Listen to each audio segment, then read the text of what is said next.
really should. Well, Dawn, it's nice to be back with you. Happy New Year! It feels like we've done lots of different shows over the course of the Christmas period, and now things are sort of back on. Reunited for a bit of arm wrestling. But did you know the exclusive GB News arm wrestling was with? It was us two. It was us. We did it about 11 months ago. Yeah, we did. We set the trends. Others follow. What can I possibly say? Look, I mean, if other people want to do it, I don't think we own the concept of arm wrestling. We did it better though. Maybe. I have to say, Maybe. we did it. We possibly did it slightly more sober as well. Any case, not to intimate anything about the New Year's Eve programme on GB News. Oh, it was brilliant. Goodness me, yeah. It was absolutely brilliant. It's a Happy New Year to all of you. If you're just joining us, if you're just surfacing, some of you are, we know that. Yes, it might be a time to sort of have a bit of a restful day. Well, I suppose yesterday was meant to be. You know what? A lot of people have taken this week off work. Yeah. And that is a completely right and proper thing to do after the hectic time of Christmas where you're with your family, you're travelling around the country. Sometimes a bit of time to just flop on the sofa is absolutely And today is a very good flopping day indeed because it is very cold out there and we have a yellow weather warning. Very scary. I mean, it's January. I mean, who'd have thought? And a yellow weather warning is when there's snow, it says don't eat the yellow snow.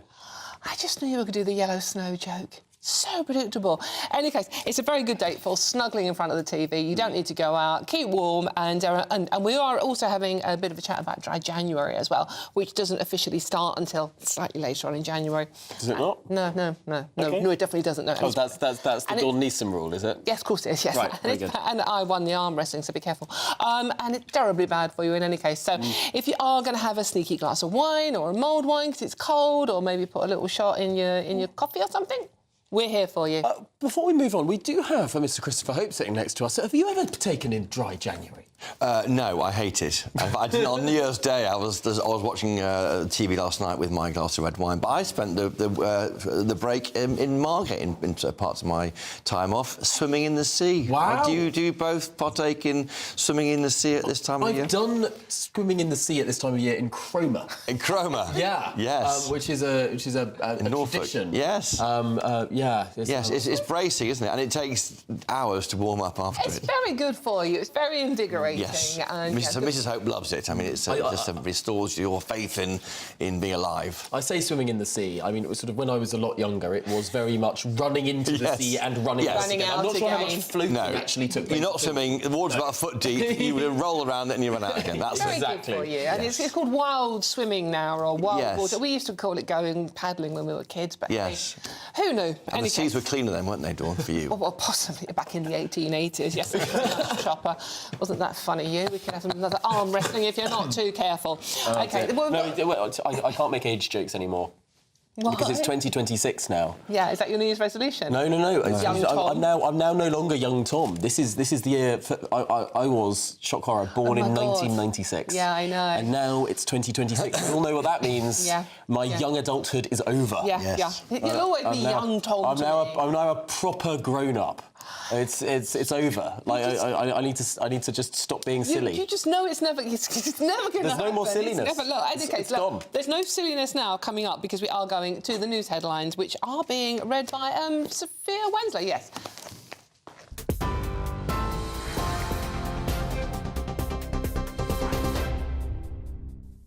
Tom, Dawn, thank you. Good afternoon. It is me. I'm Sophia Wensley with your headlines from the GB newsroom. The first victim of a bar fire in the Swiss ski resort of Crans, Montana, has been named as Emanuele Galoppini, an Italian teen golfer. Italian Foreign Minister has been giving a press conference in the last few moments following the news. Around 40 people are dead and 115 injured after a fire tore through the Constellation Bar as people celebrated the turn of the year. Most of the victims of the fire are thought to be young people, but identification of the bodies is expected to take several days at least. Witnesses say the ceiling caught fire after a bottle with a lit candle sparked flames whilst New Year's Eve celebrations were taking place. Meanwhile, the Pope has sent his condolences and King Charles has called it a horrific disaster. In other news now, Donald Trump has told Iran that the US is locked and loaded and will intervene if Tehran kills any more anti-regime protesters. It comes as at least 6 people have been confirmed dead on the 5th day of spreading unrest across Iran. A severe economic crisis has sparked violent protests in the cities across the country, the biggest protests in the last 3 years. Riot squads in Tehran have opened fire on demonstrators who pledge they won't back down. Now, the UK's poorest households are worse off since Labour took power, according to new figures from Retail Economics.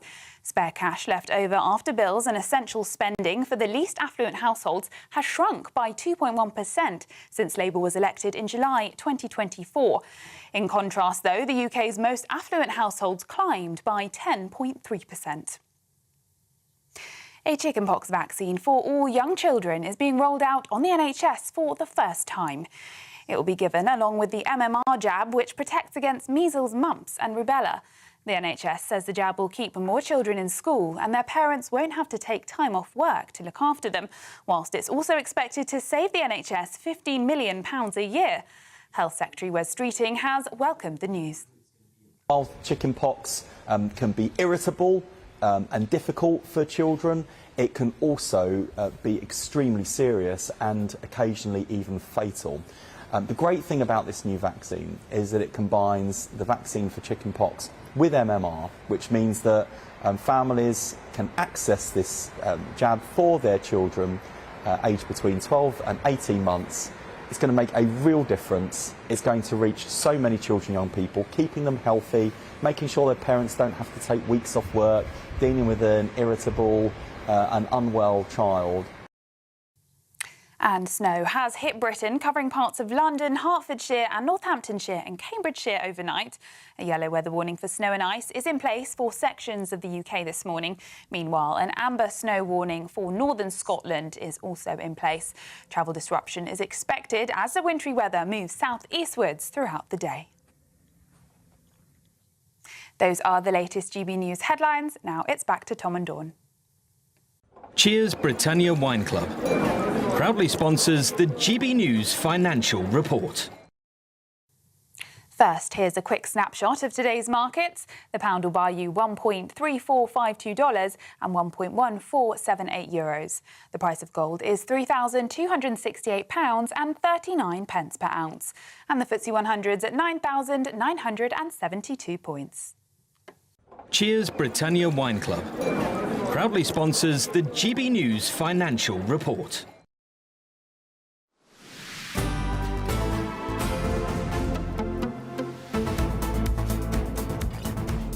Well, good afternoon, Britain. It's now 10 minutes past midday. We begin with the horrific situation that around 40 people have died and 115 more injured in Switzerland after that fire tore through a crowded bar in the Crans-Montana ski resort. Yeah, earlier today, the first victim was named as 17-year-old Italian golfer Emanuele Jalapini. The Italian Foreign Minister Antonio Tajani has just been holding a press conference in Crans-Montana. Well, joining us now is the Italian journalist and political analyst Marco Colombo. Marco, thanks indeed for joining us. What has been said in this press conference? Well, first of all, the press conference was very informal. It was on the street.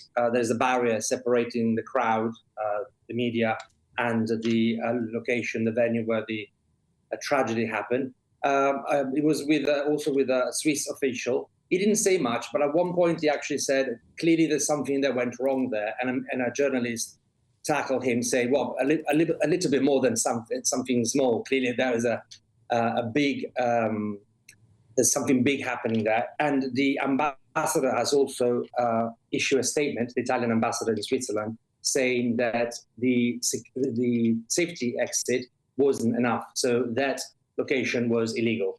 So I think the Antonio Tajani, the Italian Foreign Secretary, is playing down a bit, but there's clearly big pressure from the Italian authorities on the Swiss local and national authorities. Why so many young people, as young as 13 years old, were allowed into such a location? At the moment, the total is 47 dead, 6 unaccounted, and 13 heavily injured in Italian hospitals, Italian and Swiss hospitals.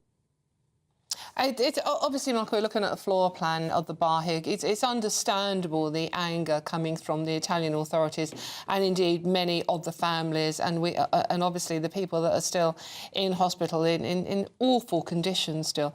It is understandable how much anger there is when you consider the environment that this fire happened in. I mean, there was one exit, flammable material. It seemed like there were an awful lot of very young people in there as well. Yes. What is likely to have happened is a phenomenon called flashover, which means if you start a fire in such a closed environment with so much oxygen, which clearly was the case of this club at 1:30 in the morning on New Year's Eve, then that generates an explosion. So not only the fire, not only the roof and the ceiling made of wood and clearly all the furniture, but the effect of a bomb. That's some of the witnesses heard a bomb. Because there is a synagogue next to the club, some people thought it was a terrorist attack.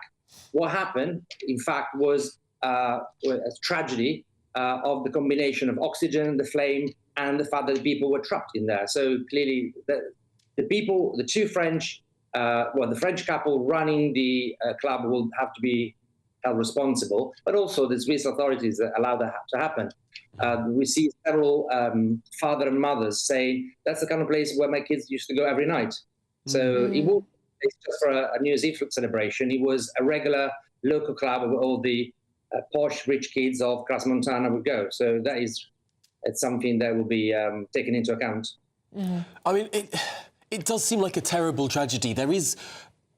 I'm starting to think that there might be a risk of overreaction in terms of how we're talking about it only has one entrance and one exit. Practically every bar I've ever been to only has one entrance and one exit, particularly if they're sort of in a row. I mean, of course they've got one entrance and one exit. Is it really practical to think that we could blame the design of this bar or the fact that there were sparklers? I mean, the number of bars, particularly in ski resorts that I've been to that have sparklers and champagne bottles that pop out and all the rest of it. I mean, this seems like a freak accident, but shall we take a step back, look at the bigger picture and see, I mean, how many nights like this and bars like this have been going on for decades without an incident like this? Is there a risk that we over-regulate and actually make some of these businesses unviable as an overreaction to what's happened? I can tell you in Italy we had a situation like this in which there was a live venue, there was a rapper and some kids, some underage kids spray some chili pepper, and there was a stampede, and I think 8 teenagers died and 1 grown up with them. And since then, measures have been taken in place. So in Italy, I can tell you that that club will be considered illegal and hence shut down. Whether the Swiss and other resorts will be shut down because of this, that has to be seen. Maybe in Switzerland they're not going to have the same legislation.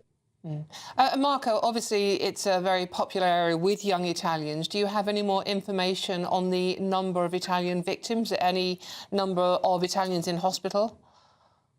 At the moment, they can't identify the 47 dead, so they've counted, unfortunately, 47 bodies.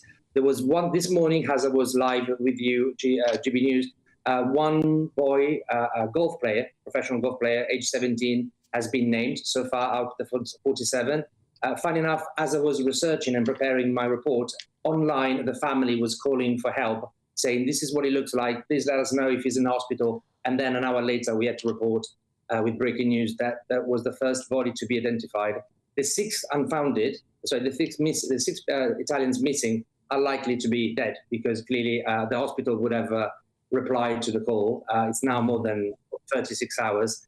And the 13 people wounded are seriously wounded. Some people, some of the kids have been reporting that they couldn't even touch their friends; they were completely burnt. So it's likely that out of these 13 people, critically in hospital, some might increase their very sad and sickening counting. Yeah, it's awful. Marco, thank you so much for joining us. That's Italian journalist Marco Colombo there. Thank you very much on the horror story from Switzerland over the new year. Let's talk to GB News reporter Will Godley. Will Godley, sorry, Will. Just over at the complete brain fog there. It's just such an awful story, and the Italians we've just heard, they're angry now about the circumstances in which the one victim that's been named so far. Yeah, incredibly angry, and that's come from the Italian foreign minister who's been visiting the scene. They're speaking to Swiss officials in the last few hours, and I've been looking at what he's told reporters, and he said the first thing that he asked the Swiss authorities was what questions, what interrogations have you done so far? Where are you in your investigations? They're very keen to establish the cause of this fire, which at the moment hasn't been confirmed by Swiss authorities. They said they are cooperating with them and that the cooperation between them is very positive, the Italian foreign minister, but saying outside the scene that the use of fireworks at the venue, however small, does not seem to me to be a responsible choice. And this, of course, is reflecting those eyewitness accounts that suggest that this fire was started when sparklers attached to champagne bottles were held too near the ceiling, where there's this soundproof foaming on top of the ceiling, and that's what caught fire. And as people in the bar tried to put out that fire by thwacking it and bashing it with their T-shirts that they were taking off, that only then spread the fire further. And lots of eyewitnesses who have been speaking today, and people in Crans-Montana, suggesting that the bar had people as young as 13 in the bar, and it was known for allowing under 16s in. Age 16 is the drinking legal age in Switzerland, but this bar allowed under 16s in, not suggesting they were allowing them to drink, but meaning there were people as young as 13 in this bar on New Year's Eve, of course, when this horrific fire happened. And many people worried that those injured and the victims who have died could be incredibly young as well. And in the last hour or so, we've seen some hearses move from the scene carrying the dead bodies to a nearby cemetery and nearby mortuary, where they no doubt will carry on with the identification process, which is being told to us that it will take weeks. Unimaginable tragedy, really. It's awful, and just youngsters going out on New Year's Eve. And what's quite a remote area. It's obviously in the Alps, but it's part of the plateau, so getting the emergency services getting to and from the area wasn't always the easiest either. No, and what has been praised is just how quickly they responded when they first heard these reports that smoke was coming from this bar at 1:30 in the morning. 2 minutes later, the first responders were on the scene. But what's troubling a lot of people in Switzerland is the difference between bars and nightclubs. In nightclubs, there's very strict regulations in terms of the fire protocols and the safety standards. From what I've been reading, according to reports with bars, that's a much different safety standard. So if what was happening was more akin to something that you would see in a nightclub, perhaps the safety standards that were in this bar, it might have been following regulations, but perhaps not as strict as what should have been in place. Yeah, they described it as a lounge bar, didn't they, which got them round the restrictions that apply to nightclubs. Are we expected to have any more names of those who lost their lives today? Well, the Swiss authorities saying that's still taking a lot of time to identify the victims in this due to the severity of the burns. They are going to be holding a press conference in about 2 o'clock our time, so we'll be getting more information then on where they are with their investigations, the cause of this fire and any nationalities of the victims they've identified so far, but that's still underway. And still no confirmation if any British people have been involved. Clearly a lot of Italians. We know some French as well, obviously some Swiss, not yet any information on the British. No information yet. The Foreign Office still say here in the UK they're standing by ready to assist should that be necessary, but no indication yet that any Brits have been involved in this tragedy, but a number of other countries surrounding now, as far as Poland, helping to treat some of these victims. Wow. Will, thank you very much. That's GB News national reporter Will Godley, and we'll be bringing you up to date as soon as we have any more information, certainly with regard to British victims. Well, still to come, violent protests are escalating in Iran. This as police open fire on demonstrators outraged by the economic crisis afflicting the country. We'll have all of the details. And next, new figures show Britain's poorest families have grown even poorer under Labour. And there we were being told that this government wants to raise living standards for everybody. All of that and indeed more to come. You're with GB News, Britain's news channel.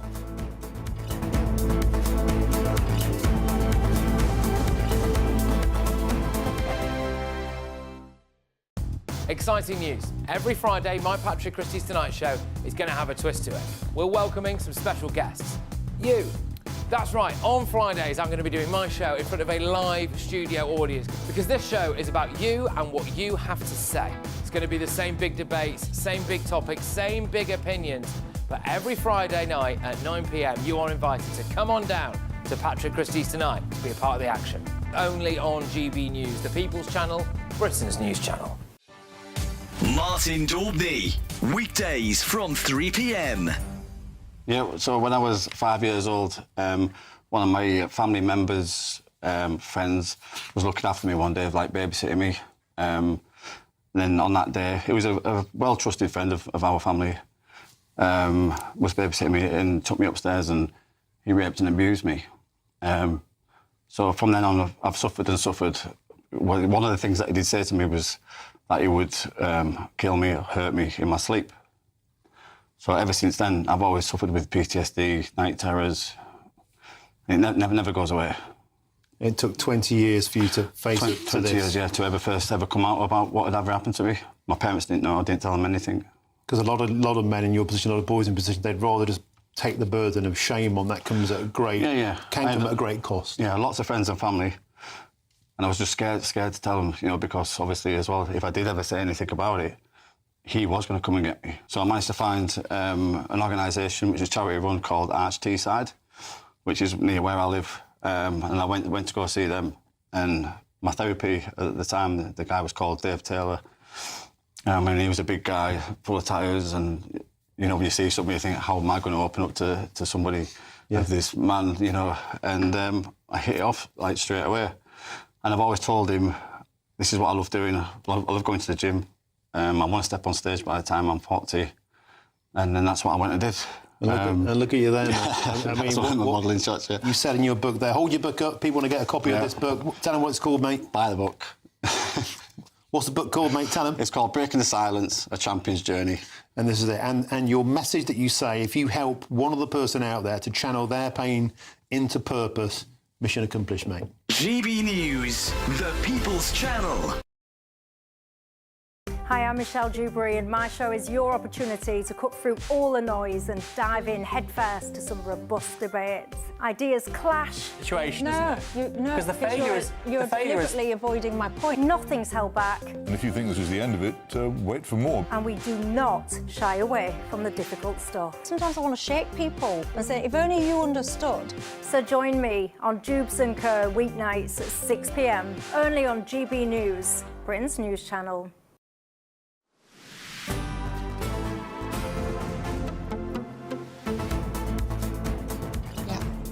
Good afternoon, Britain. It's 25 minutes past midday.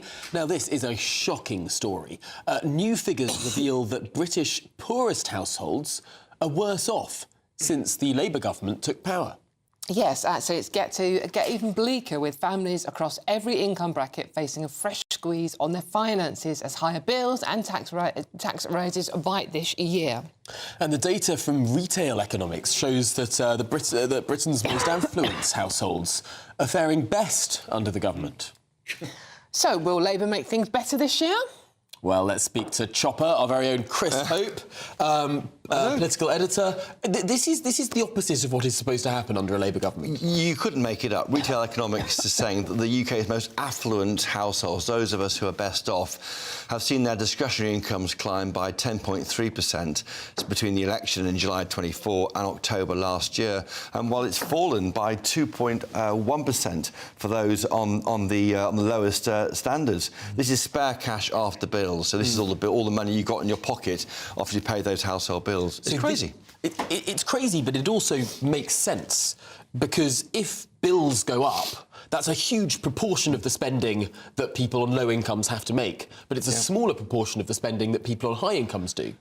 So when the price of energy goes up, for instance, when the price of your telephone bill goes up, when the price of food in the supermarket shops go up, and we have had last year the highest inflation in the G7, that is going to hit poor people more than it hits rich people. That's right, and it seems to hurt those people. That's why you've got this commitment not to increase VAT, because that hurts those on the lowest incomes, because as a proportion of their income, it's a far greater increase.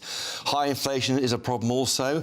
Labour's tax increases, of course, increasing employers, national insurance contributions, all these can be an issue. We see how Labour's trying to square that circle by picking off groups. The family farms tax, for example, they've U-turned on that, not go after the benefits bill, of course, that's another U-turn, and of course we had the U-turn on the pensions, the pension fuel allowance, again a problem for Labour. So they appear not to be able to try and increase go after the richer. They're doing their best, but it's quite marginal because tax can be avoided too. We were doing the story the other day about one pub closing every single day now. When the new business rates come in April, that's going to get even worse. And many of them are small businesses, many of them employing people in the local community. It's punishing the smaller people. It's meant to be people with broad shoulders, big corporations. I've been reflecting over the Christmas break. I mean, what would you do differently if you were Labour? And I think that although they were tied into that triple lock on no tax increases of national insurance, income tax, VAT, I do think the £500 billion we spent as a country in 3 years with Labour support, government support, Tory government support at the time, you know, we'd almost expect everyone gets a 1% increase in income tax. Would be maybe a fairer way of doing it than picking off groups who then go crazily with reason about this and then they U-turn on it. But let's not beat around the bush. There have been spending increases that this government has chosen to make. At Rachel Reeves' first budget, she increased spending by £40 billion. Now, she could have stuck to the previous Tory spending commitments and not have raised that spending, but more so, she raised borrowing by £70 billion. Now, that's a £30 billion difference. She changed the debt rule to allow it within her fiscal rules to get technical about it, but it meant that there's £30 billion more borrowing and £40 billion more tax. And what happens when the government is sloshing all of this money around the system, particularly by borrowing? You have more money chasing the same number of goods and services, so those goods and services become more expensive. That's inflation. When the government borrows too much, inflation goes up. It's as night follows day. And the choice is not being made. They are not cutting the benefits bill, which arguably could bring down the cost of borrowing because the financial markets will look more kindly on our economy. That's not happening. We have seen reports over today, though, from Paul Ovenden, who is the former Number 10 strategy chief. No one needs to know who he is, but he's a really important person at the side of Keir Starmer. He quit over some historic ill-judicious tweets before Christmas, but he's written quite a coruscating piece in the Times. A brief flavour. He says the complex coalition of campaign groups, regulators, litigators, trade bodies and well-networked organisations holding the government back. He blames what he calls the stakeholder state, which ferments between the NGOs and campaign groups and celebrity letter-writing campaign to stop the government doing stuff, very like what Dominic Cummings warned about under the Tory party. Just quickly, that's a very good piece, because he goes on about, in Number 10, they're more concerned about people like Alaa Abdel Fattah, the Egyptian, rather than the ordinary voters, the people running pubs, the pensioners, a fringe group for most people, of course, and he says obsessed Whitehall when he was there. Really interesting. Well, Christopher Hope, thanks indeed for talking us through that. Now, of course, it's not just poor people getting poorer under this government. We're also expecting an enormous amount of spending, but political spending, in the next 5 months. Yes, £5 million to be spent by the Reform Party in the run-up to the May elections. Yes, so let's talk now to Reform UK London Assembly member Alex Wilson. Alex, obviously we know Reform had that £9 million donation, so explain the spending plans? Where's this money going to go? Good afternoon. Well, that donation was very welcome indeed, because it means that it puts us as a party on a footing to fight these upcoming elections on a truly national basis. We've got the Scottish Parliament elections, the Welsh Senate elections, all the London Borough Councils and a number of councils elsewhere in the country, assuming they don't get cancelled, of course. So a lot of really important elections coming up, and the other parties, the big parties, they have huge donors. You know, the Tories have big corporate donors. The Labour Party have the trade unions to rely on historically. And so for us to have the donation that we had, puts us on a level playing field, and it's going to be used very, very sensibly, very, very wisely indeed. A lot of direct mail, social media targeting, all that kind of stuff to get our message across, because we've got a really positive message to take to people in advance of these elections. Also highlighting, as you've just been discussing, the Labour's absolute failure, particularly on the economy. And of course, everything stems from the economy. You need a thriving, vibrant private sector, growing economy in order to pay for the public services we all need and deserve, as well as obviously to make people feel better off the money in their pocket. So all those issues, we'll be taking our message, crime, immigration, cost of living, big set of elections coming up, strong message for us to get across. Having that money in the bank helps us do that. Now, it's been almost a year that Reform has been indisputably the leading party amongst all of the pollsters. More than 200 polls now have put the Reform Party in first place. This is obviously a big boost for the party and its membership and its sense of self, but it's also a challenge coming to May. I mean, the SNP will be focusing only on Scotland. Plaid Cymru only has to focus on Wales. The Lib Dems will be mainly focusing in some southern councils in England. Labour will probably be putting most resource into London. There are going to be different parties that sort of have their base, know where their voters are, and focus all of their resources. Reform's got a steeper challenge because you're expected to do very well, not just in one part of the country, but right across it. Yes, it's a challenge, also a huge opportunity. But you're right, the other parties, as well as having the big resource they've had traditionally, they've also got a lot more kind of on-the-ground data. They know where their supporters are. That's why what we've been doing in the last 12 months about setting up the branch network, yes, we've been playing catch-up to an extent, but we're making huge progress in doing that so that we've got the local campaigners on the ground.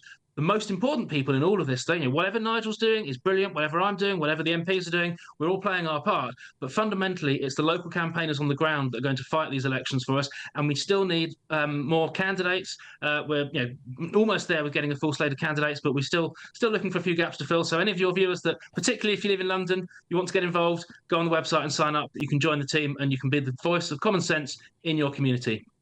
That's a great advert there for you. Alex Wilson, thank you very much. Reform UK London Assembly member. Thank you very much. OK, now this is Good Afternoon Britain on GB News. There's lots more coming up on today's show. Yes, violent protests are escalating in Iran as police are opening fire on demonstrators outraged by the economic crisis in the country. Well, it's kind of a bit more dramatic than the economic crisis in this country, but goodness me, we'll have... it could be things that are really kicking off there. We'll have more on that after your latest news headlines with Sophia.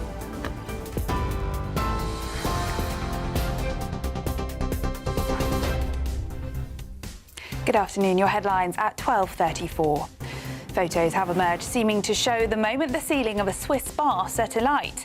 Around 40 people are dead and 115 injured after a fire tore through the Constellation Bar as people celebrated the turn of the year. Donald Trump has told Iran that the US is locked and loaded and will intervene if Tehran kills any more anti-regime protesters. It comes as at least 6 people have been confirmed dead amid demonstrations over soaring prices and the country's plunging currency. An Islamist killer has been handed £7,500 in compensation by the High Court over breaches of his human rights, and taxpayers will foot the £234,000 legal bill. The UK's FTSE 100 has risen above 10,000 points for the first time, reaching a major milestone. And bitterly cold weather is expected to grip the UK over the weekend, with some places already seeing as much as 10 centimetres of snow. A number of yellow weather warnings for snow and ice are in place across the country. Those are the headlines for now. More news at the top of the hour. You can now watch GB News live across the United States of America and the world on Truth Plus. Scan the QR code to find out more, or visit gbnews.com/truth.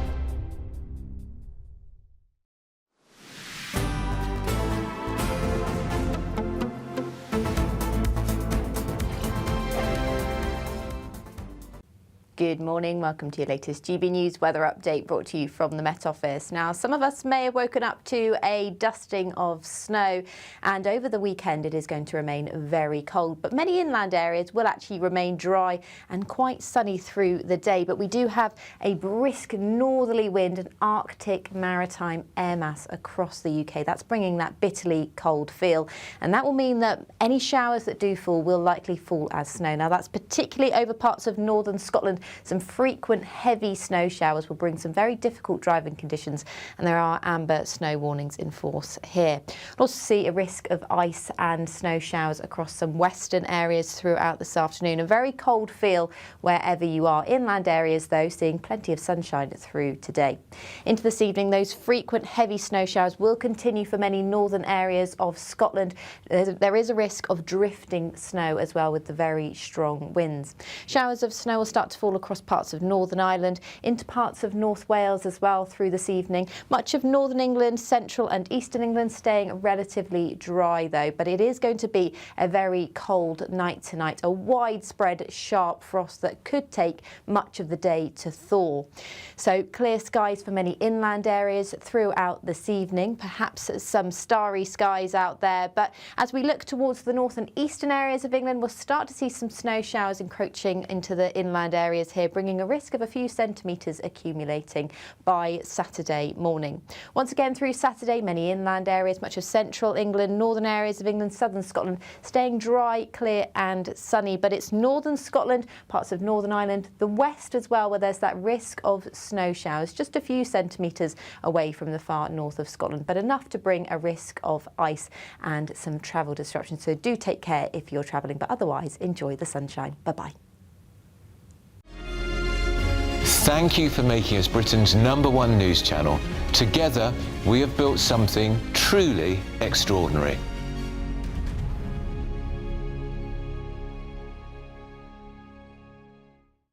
Good afternoon, this is the latest AI travel news from GBNews.com.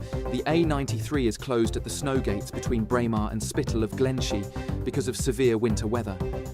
Also, the A55 eastbound is shut between Junction 10 at Caernarfon Road and Junction 11 at Landyguy due to snow, and it is closed until further notice.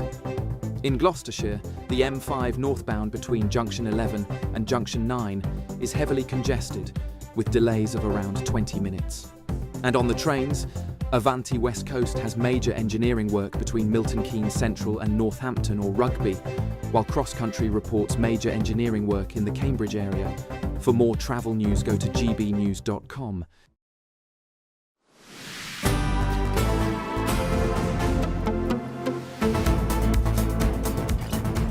Good afternoon, Britain. It's now 20 minutes to 1. Yes, and at least 6 people have been confirmed dead on the 5th day of spreading unrest across Iran. Well, a severe economic crisis has sparked violent protests in cities across the country, the biggest protests in the last 3 years. Well, the US President Donald Trump, meanwhile, took to social media to say this. The US military is locked and loaded and ready to go as he ramps up his rhetoric against the Iranian regime. So what could happen in Iran? Are we about to see a really profound change in a country that has been ruled by, well, an Islamist government since 1979? Joining us now is the Iranian human rights activist Lily Mu. Lily, we've seen protests in Iran before. Do you think these ones are different? This one's definitely different because it's organically inspired from the markets, from the bazaar of Tehran, where ordinary Iranians who are not necessarily university lecturers or think tank leaders or newspaper editors who are putting a narrative over the movement of people. Iranian civilians came to the streets of Iran calling out for their dignity, calling for the regime change, and calling for the return of the Shah. They are on purpose, in English, calling out for King Reza Pahlavi. And this is a crime under the Islamic regime. People in Iran over the past 2 months have been murdered openly and publicly at the hand of the regime for siding with the Pahlavi family. While there is Iranian political prisoners in Iran in their tens and thousands who are getting tortured, abused, and silenced under this regime's brutal force, Iranian people have had enough, and in spite of that fear lurking over their lives and their family, in spite of knowing that the worst brutal punishments could be facing them, including death, they are coming to the streets of Iran and they are calling down with the dictator, death to the dictator, and return of the King Reza Pahlavi. Why now, Lily? What has triggered this? I mean, as you say, you know, it's been very unstable for a while now, but now this just really seems to have taken hold. Yes, so the regime is currently hollowing from within. The military staff from both the IRGC, Basij, and the Artesh, which is the Iranian national military, they have defected against the regime, and they have come on social media. Over the past month, we have seen active campaigns of social media account holders from within Iran with their uniforms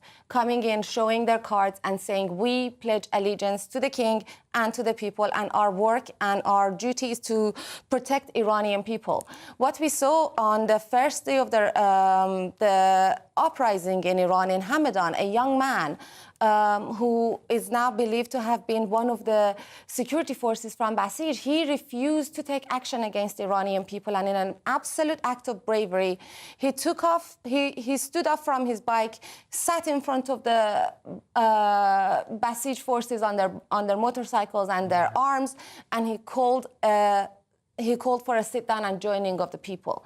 And if that act of bravery is not a representation of unity between Iranian people, I don't know what is. Iranian people are risking their lives calling for regime change right now. And this time, they have America on their side, as we saw President Donald Trump tweeting recently, unlike the days of Obama and President Biden, when the accolades were handed out to the oppressors of Iran and the oppressors of the international community. The same terrorist organization that is destroying the Middle East is now crippled, absolutely crippled, and even they cannot come to the rescue of this regime. Now, it would be a far safer world were this regime to fall. I think everyone watching this television show can see the evil that the IRGC get up to, the evil that the Ayatollah spreads around the world. Yes, is there a risk, however, if the West, and particularly if America, is seen to support the revolution? It could be painted as an American intervention. It could be painted as something that foreigners want against Iran, and then the Iranian regime can say, oh, be Iranian, don't be American, stand with us. It could almost be counterproductive. So this kind of narrative has been has been spoken out quite a lot over the past 47 years, ever since the inception of this regime. Let us not forget that this very regime was an inception of a foreign intervention from the far left, from the French and American administration at the time, who brought in Khomeini, and they betrayed their ally, their true ally from the Middle East, the one man who held Middle East intact and away from terrorism and stopped Islamization of the Middle East. The one man who was a Muslim leader, he was a Muslim king in Iran, and he, 5 years after the formation of Israel, accepted and profoundly helped Israel become a unified and a sovereign country as it truly deserves.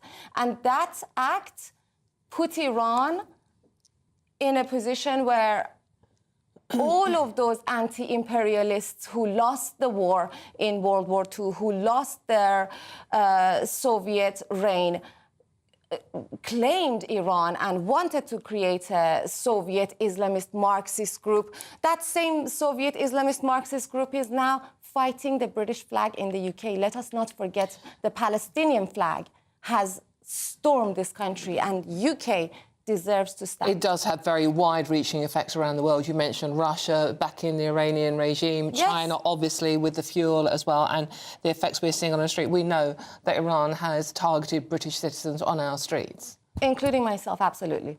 Absolutely. So one thing I want to make sure that the international community who is listening to your incredible news channel today is that from Bondi Beach to Washington, D.C., to Manchester, to Paris, to Amsterdam, to the entire international community and the free world, this regime has its jihadist supporters in all shapes and colors, in all forms and walks of life. And we have to stand together, united, and remember that that patriotic duty for country matters, and Iranian people are seeking out with their patriotic duty. They want to save their country from an Islamist regime. It is an Islamist regime and it's a terrorist regime, and they are brutally killing our people. They killed children last night. We have had more than 8 confirmed deaths in Iran today.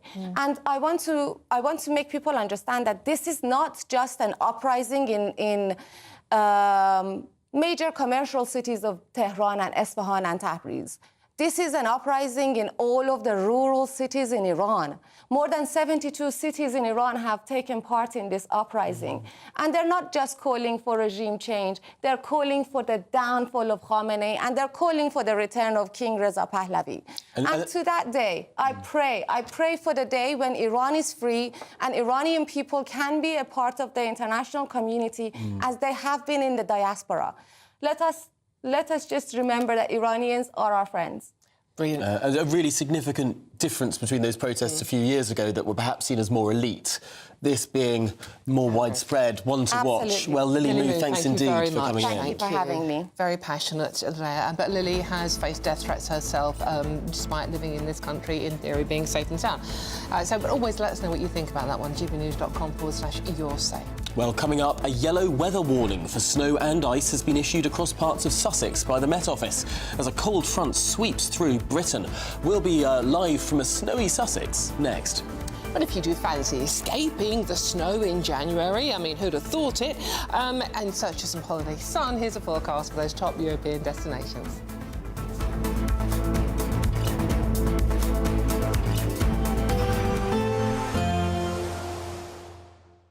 Ready to soak up that holiday sunshine? Won't we need some cover? No worries. All sorted. All Clear Travel Insurance sponsors GB News Travel Destinations Forecast. Although not quite as cold as the UK, it is still rather unsettled at the moment across the Mediterranean. Storm Francis is bringing rather wet and windy conditions to the Canary Isles, Madeira and even mainland areas of Iberia. Further towards the east, we have further heavy rain and mountain snow that's going to be building across the Balkan region as we head into Saturday as well. These generally unsettled conditions are quite likely to continue as we head throughout the weekend and into next week. All Clear Travel Insurance sponsors GB News Travel Destinations Forecast.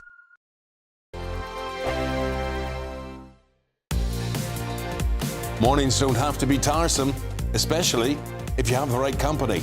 Wake up to news as it happens, opinion and debate, and of course, a little bit of entertainment too. Because when the kettle's on, we're on. That's Breakfast on GB News, a show worth waking up for. Every morning from 6 a.m. Only on the People's Channel, Britain's news channel. We'll spread the news, you spread the word. Britain was once the envy of the world, but look around. A nation that no longer knows what it is or where it's going. A country that's broken. How do we fix Britain?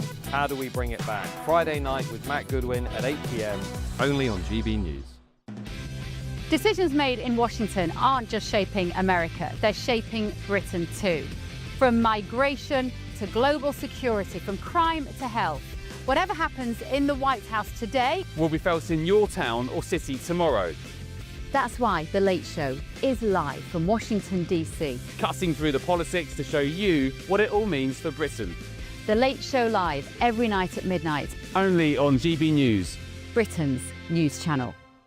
No matter the state it's in, this is our nation. Join me, Jacob Rees-Mogg, for a genuine, honest discussion on where we have been, where we are going, and where we are with the people who set the direction. Tune in to State of the Nation every Monday to Thursday, 8 to 9 o'clock. Only on GB News. Bold. They are under no illusion. Ray, are you a human trafficker? Boundless.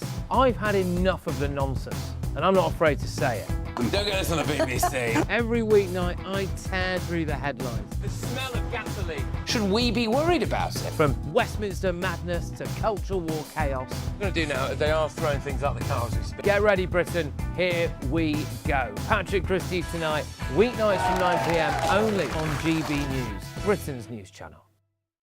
At GB News, we love to hear from you, our loyal community. So drop us a line at gbnews.com/yoursay.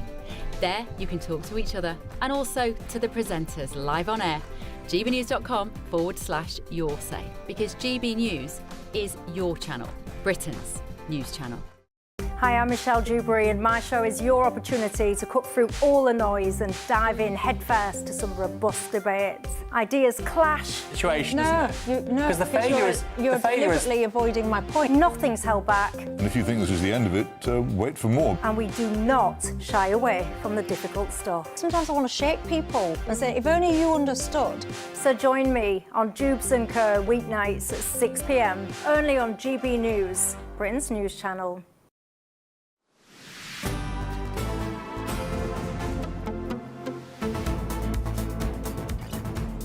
Good afternoon, Britain. It's now 9 minutes to 1 o'clock, and it is time for the Great British Giveaway. I say it's time for the Great British Giveaway. It's a different time every day, but, you know, this is today's time for the British Giveaway, and it's an incredible £85,000 that can be won. It's like having an extra £7,000 a month extra to spend each month for the whole year. And it's all tax-free. Here's Hayley Sparks with the details. It's a brand new year, and we're giving you the chance to win our biggest cash prize to date. £85,000 in tax-free cash to make your new year the best yet. And we've come to the Aurora Collection Resort here in Lapland to celebrate. Imagine what the coming year could look like for you with a whopping £85,000 in the bank. You can have the complete Lapland experience all in one place by visiting the Northern Lights Village, or just safe in the knowledge that this year is on us. An incredible £85,000 in tax-free cash could be yours. For another chance to win £85,000 cash, text cash to 63225. One entry costs £2.50 plus one standard network rate message, or text bonus to 63225. 5 entries cost £5 plus one standard network rate message. Go to gbnews.com/win. Entries start at £2.50. Call 0903 686 3232. Calls cost £2.50 plus your network access charge, or post your name and number to GB18 PO Box 8690 Derby DE1 9TT. UK only. Entrance must be 18 or over. Lines close at 4 p.m. on the 30th of January. The winner may be contacted live on GB News, week commencing the 9th of February 2026. Please check the closing time if listening or watching on demand. Good luck.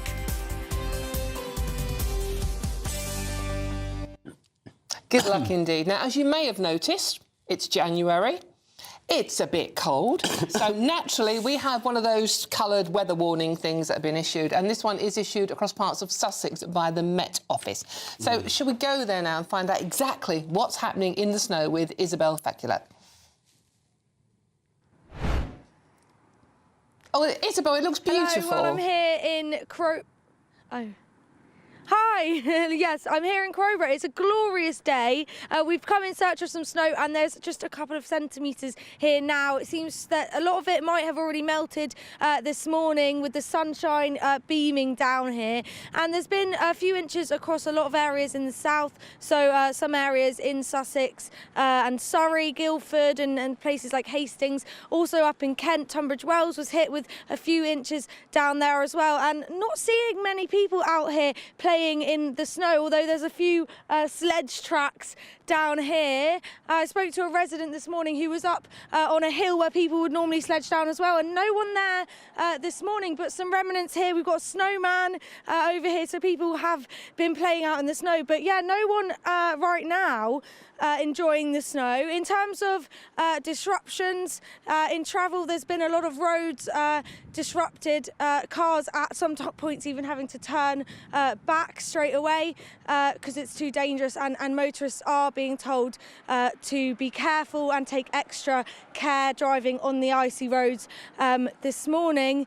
And some delays and disruptions in airports as well. Gatwick had some disruptions for up to an hour this morning, Heathrow half an hour. But in general now it looks like a lot of the snow has melted. As I've said, just a few centimetres, not quite enough to do any snow angels, I don't think, but we might get enough to have a little bit of a snowball fight. Let's see now. We've got enough of snow here. Not much, see, but yeah. Sorry, cameraman. Should we do it again?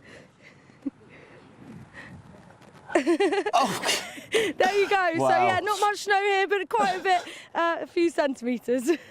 Marvellous stuff. Isabel Fakulak, thanks indeed for not only showing us the snow, but actually digging in and getting involved too. Brilliant stuff. We didn't hear what the cameraman had to say at the other end of that, though, did we? I wonder. Well, he's still upright. And the thing is, Tommy, it is January, and it's like there's not a lot of snow there, and we have to be given a warning. I mean, I'm old school, I know. I do remember when winters were really, really bad, but, I mean, it's like...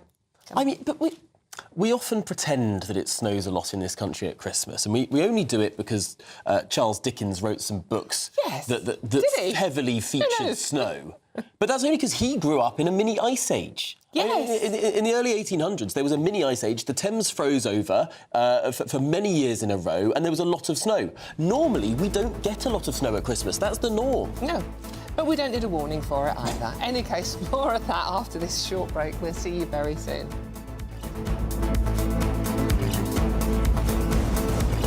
This is your chance to become our biggest cash prize winner to date. £85,000 in totally tax-free cash could be making its way from our bank account to yours. It would be like having over £7,000 per month extra to play with, each month for a whole year. That could be you, safe in the knowledge that 2026 is on us. For another chance to win £85,000 cash, text cash to 63225. One entry costs £2.50 plus one standard network rate message, or text bonus to 63225. 5 entries cost £5 plus one standard network rate message. Go to gbnews.com/win. Entries start at £2.50. Call 0903 686 3232. Calls cost £2.50 plus your network access charge. Or post your name and number to GB18 PO Box 8690 Derby DE1 9TT. UK only. Entrance must be 18 or over. Lines close at 4 p.m. on the 30th of January. Please check the closing time if listening or watching on demand.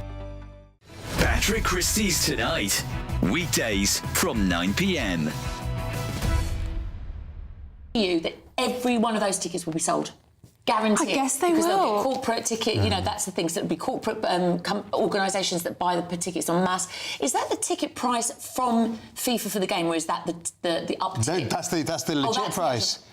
Yeah, that's before the scalping happens. Yeah. Wow. Yeah. The cheapest tickets for the final in the USA now cost more than £3,000. But then if you look at Wimbledon, how much Wimbledon is for a final, it's just absolutely extreme. And, you know, so you are completely knocking out the mainstream fan, and just you've got the elite. I mean, it's a bit of a contrast to Qatar, where the prices weren't that high. Obviously, a bit tricky to, you know, not cheap to get there, but not cheap to get in the States either. But obviously, for Qatar, it was about putting yourself on the world sporting map and using its diplomacy. Whereas in the States, it's about making the dollar. Well, I can also just say that they've got the Pride match. It's going to be played at the World Cup. It's in Seattle, and it's against it's Iran versus Egypt. Both of whom have asked for it not to be the Pride match. Both of whom have asked not to be. But the only other game in that group that they could use as the Pride match is the USA versus Australia, and they can't because that's also their dedicated anti-slavery match.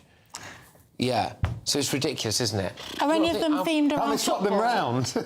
well, still that doesn't work, does it? Because of the other two nations. Yeah, I think that's worse. Like Iran, I don't know, they're still a bit slavey, aren't they? Can't they just play football? Modern slavery is an issue across the world. Yeah. But I just I don't know, it just cracks me up. Like, why? So we've got.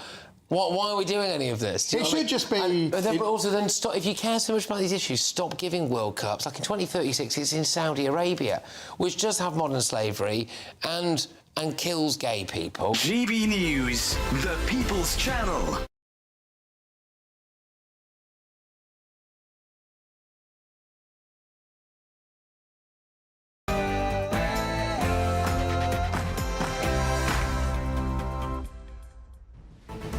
Good afternoon, Britain. It's 1 o'clock on Friday, the 2nd of January. I'm Tom Harwood. And I'm Dawn Neeson. Well, Swiss authorities fear the death toll could still get worse after a New Year's Eve fire killed around 40 people at a popular skiing resort. Families have been told it could take weeks to identify the victims. Well, this afternoon, the Italian foreign minister has been visiting the scene, updating reporters, saying there are still 6 Italians missing. He hopes they'll be able to trace them and has deployed an Italian task force on the scene. I know many across Britain are still struggling with the cost of living. helping with that is my priority. Meanwhile, new figures show Britain's poorest families have grown poorer under Labour. And we thought the government wanted to raise living standards for everybody, didn't we? As we look forward to 2026, we have a massive set of elections. The whole of Scotland, the whole of Wales, all 32 London boroughs. Hey, big spender! Yes, Nigel Farage has vowed to go double or quits on May's local elections with a huge spending spree of £5 million. Reform UK leader Nigel Farage bets millions of pounds of donors' money on winning big in May. But will his position be under threat if he doesn't break through? And 6 people are dead in Iran after police opened fire on protesters defying a regime crackdown as nationwide unrest escalates. We'll have all the latest on that breaking story for you. And here in Blighty, an Islamist killer is handed £240,000 in taxpayer cash. This after the Justice Secretary David Lammy has settled a human rights claim under the ECHR over this monster's treatment inside prison. And Gen Z are giving up evenings at pubs with their friends to instead use minus 110-degree cryotherapy chambers so they can focus on recovery, energy and mental clarity. Let's find out why they're doing this, shall we?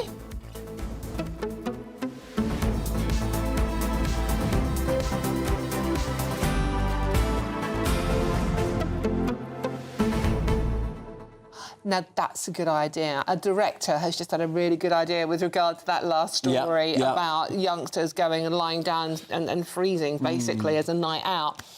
Take a nice cold drink with you. Have it while you're in there. Makes sense to me. Minus 110 degrees. I don't believe that any human being can survive minus 110 degrees. And I certainly don't believe any drink could survive minus 110 degrees. It would be solid. You don't go in there for long. You literally stand in there and then you come out. And it's very invigorating.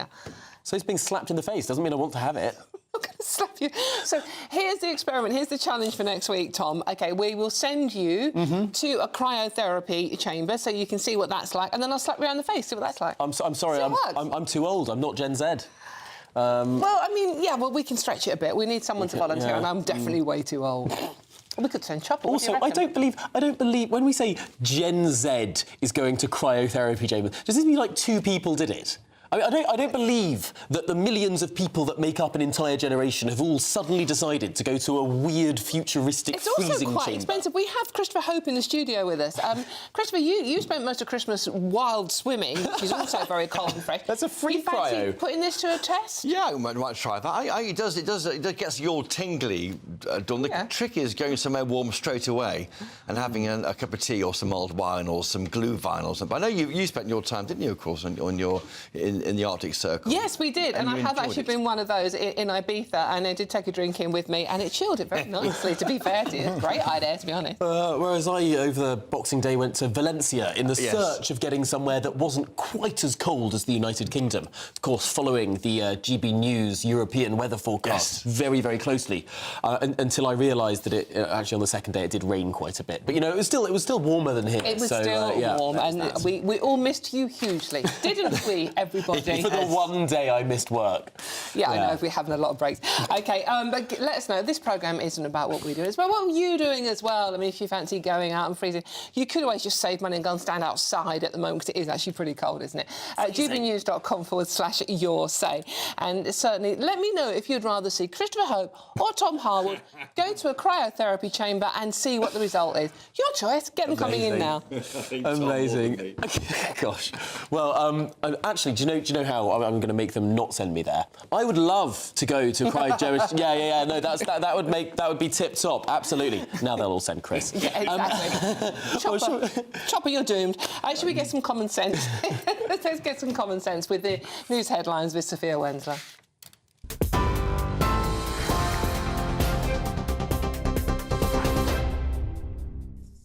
Tom, Dawn, thank you. It's just gone 1 o'clock. These are your headlines.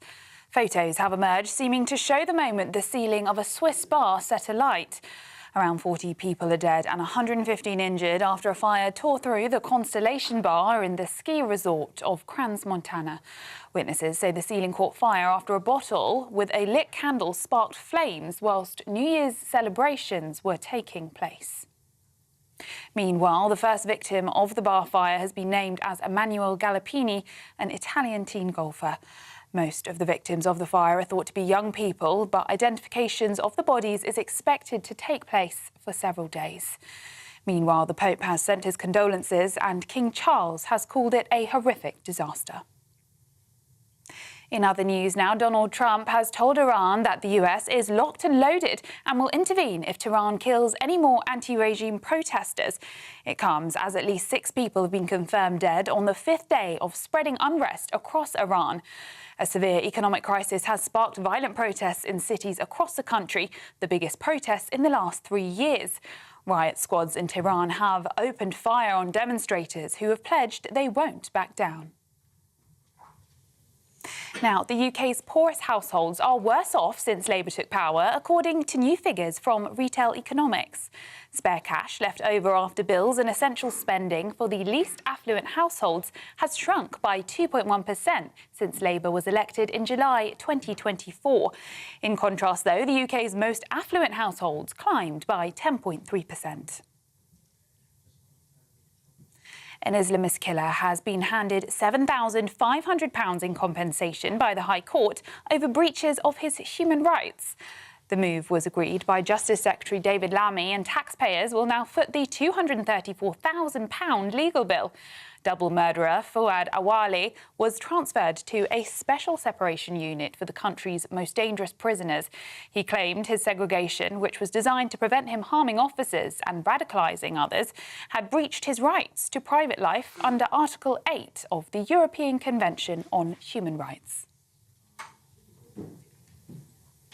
2 Albanian men have been charged after a pedestrian in his 80s died in a hit and run. The man was hit by a grey Mercedes in Gillingham, Kent, and carried on top of it for as much as a mile. 28-year-old Albert Mantru and 29-year-old Errol Partsy will appear in court today. Elsewhere, a chickenpox vaccine for all young children is being rolled out on the NHS for the first time. It will be given along with the MMR jab, which protects against measles, mumps and rubella. The NHS says the jab will keep more children in school and their parents won't have to take time off work to look after them. It will also be expected to save the NHS £15 million a year. Health Secretary Wes Streeting has welcomed the news. While chickenpox can be irritable and difficult for children, it can also be extremely serious and occasionally even fatal. The great thing about this new vaccine is that it combines the vaccine for chickenpox with MMR, which means that families can access this jab for their children aged between 12 and 18 months. It's going to make a real difference. It's going to reach so many children and young people, keeping them healthy, making sure their parents don't have to take weeks off work, dealing with an irritable and unwell child. Now, snow has hit Britain, covering parts of London, Hertfordshire, Northamptonshire and Cambridgeshire. A yellow weather warning for snow and ice is in place for sections of the UK. Meanwhile, an amber snow warning for northern Scotland is also in place. Travel disruption is expected as the wintry weather moves south-eastwards throughout the day. And black cab drivers have told GB News they're delighted about a new tax hike for online minicab firms. The crackdown, first announced by the Chancellor in November's budget, will bring the tax paid by the likes of Uber and Bolt in line with that of black cabs. It's after years of campaigning from taxi drivers and their representatives. I do think it's a win for black cab drivers because, like you say, it's evening up the level of the playing field now. The fares are going to go up. Everybody should pay their fair share of the tax, no? Including the big boys. Those are the latest GB News headlines. Now it's time for finance. Cheers Britannia Wine Club proudly sponsors the GB News Financial Report. Now, here's a quick snapshot of today's markets. The pound will buy you $1.3440 and €1.1466. The price of gold is £3,264 and 63 pence per ounce. And the FTSE 100's at 9,982 points.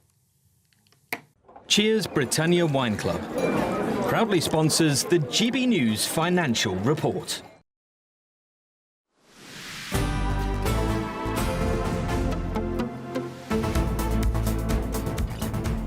Good afternoon, Britain. It's 10 minutes past 1, and new figures reveal that Britain's poorest households are worse off since the new Labour government took power. And it's set to get even bleaker, with families across every income bracket facing a fresh squeeze on their finances as higher bills and tax rises bite this year. Well, joining us now is our very own political editor, Chris Hope. Chopper, thanks indeed for joining us. Chopper. Can we just scrub this news, please? It's difficult. Why on earth is Labour overseeing a 10.3% hike in disposable incomes for those most well off between July 24, of course, when the election was in October last year, and for those on the lowest incomes, down 2.1%? Why are they not helping those on the poorest incomes? The reason could be choices made by the government over national insurance and other tax increases, and also inflation has been a problem. The government would point to falling interest rates, helping those maybe who are borrowing heavily to buy a property, but it's not great. But also, they're on that interest rate. I'm always frustrated when the government says, look, we've had a few interest rate cuts. Well, there haven't been as many interest rate cuts as the markets had predicted back in 2024. Interest rates have been higher for longer than they otherwise would be, than where they were projected to be to. They were always going to come down. The rate at which they've come down is slower than expected. And this research from Retail Economics shows a challenge facing Keir Starmer going into the new year. They've got to make people feel better off. Labour is pinning its hopes on the cost of living crisis coming to an end under this government. If that can happen, other issues, maybe the NHS crisis, maybe the small voters crisis, fall away in salient, and they start to claw back that lead that Reform has got.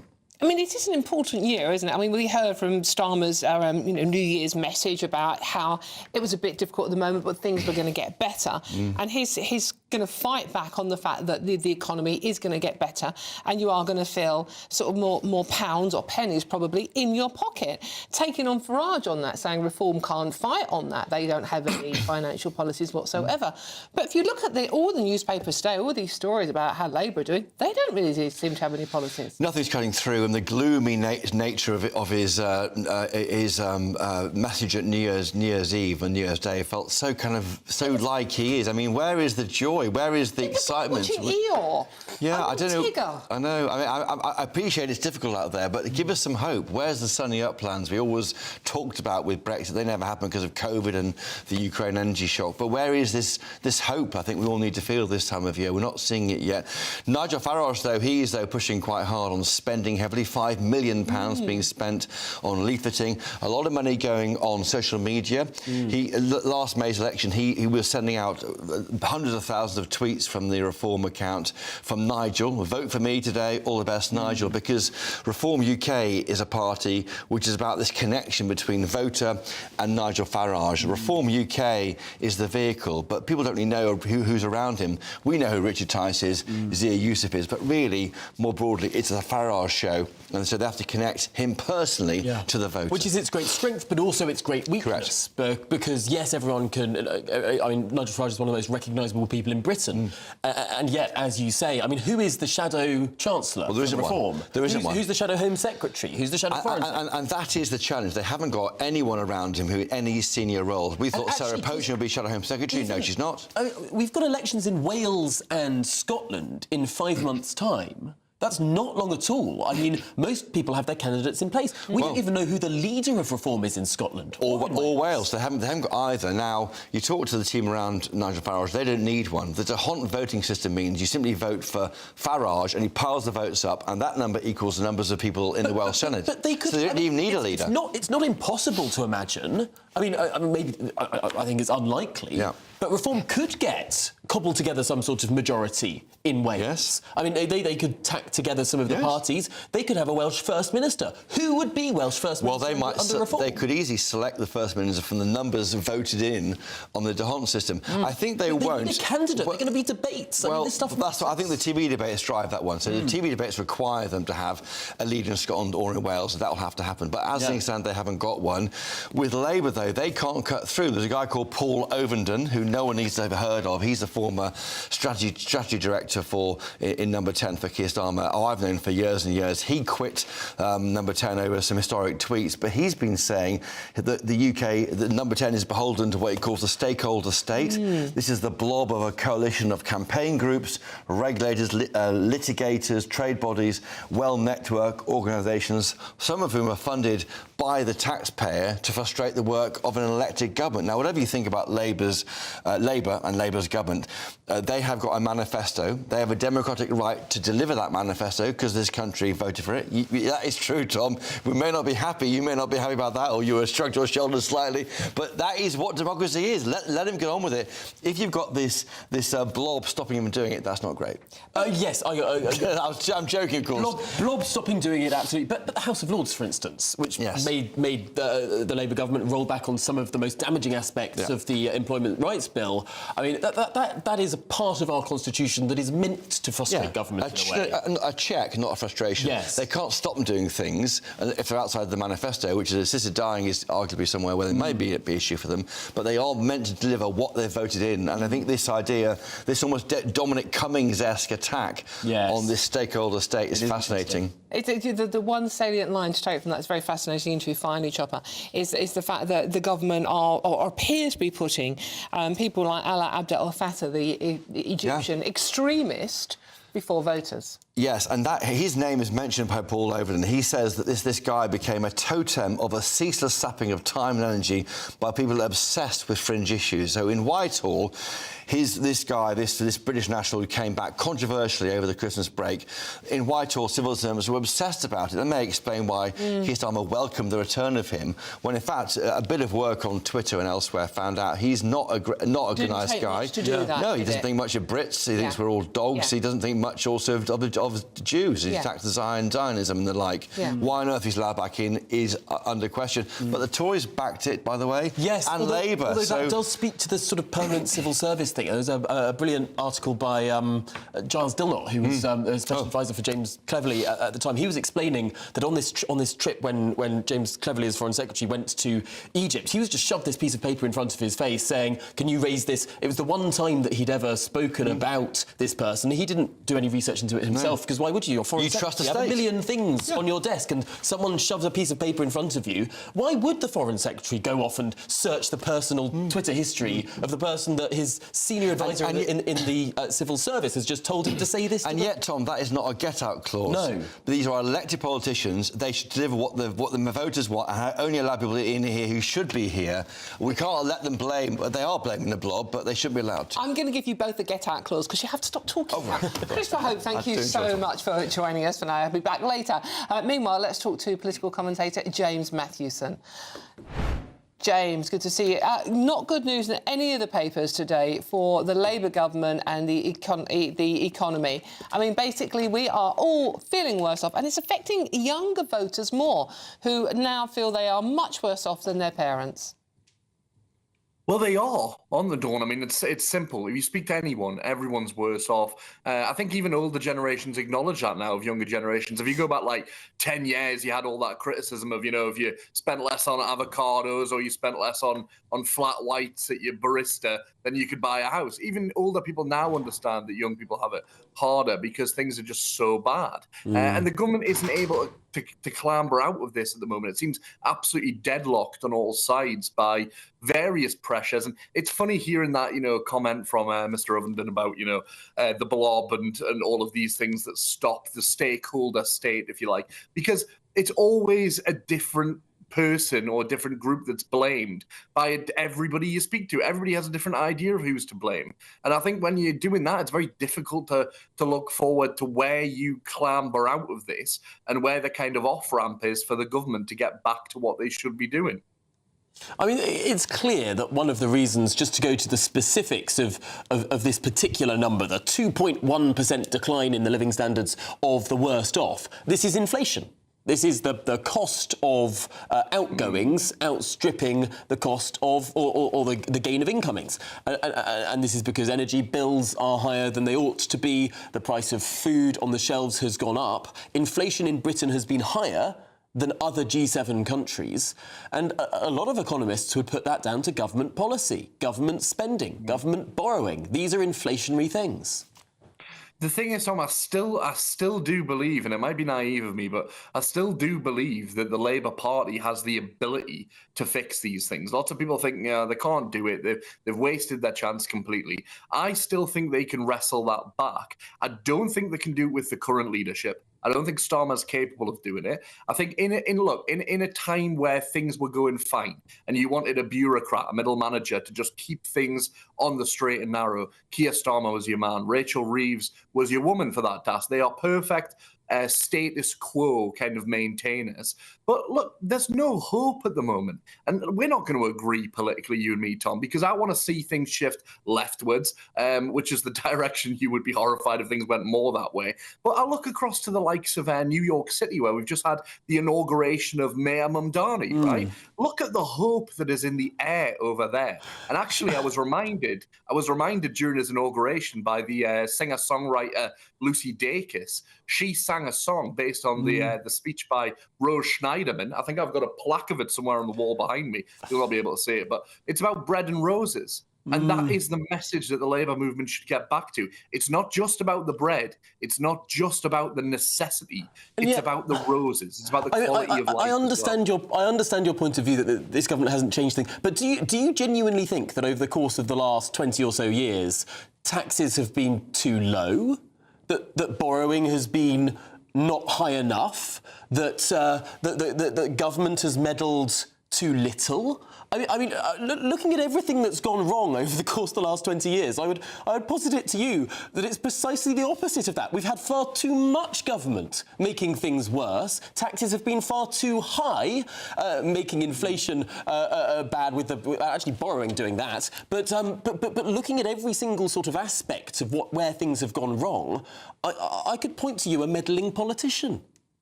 Well, I would say that the last 15 years was spent in a state of austerity. So we weren't doing public services properly. If we're going to do something like this... austerity that raised taxes and raised our debt. You want to take that up with your own Tory party, Tom, because they shouldn't have been putting taxes while they were being austere. That's not austerity, is it? But at the same time... Well, tax rises can be.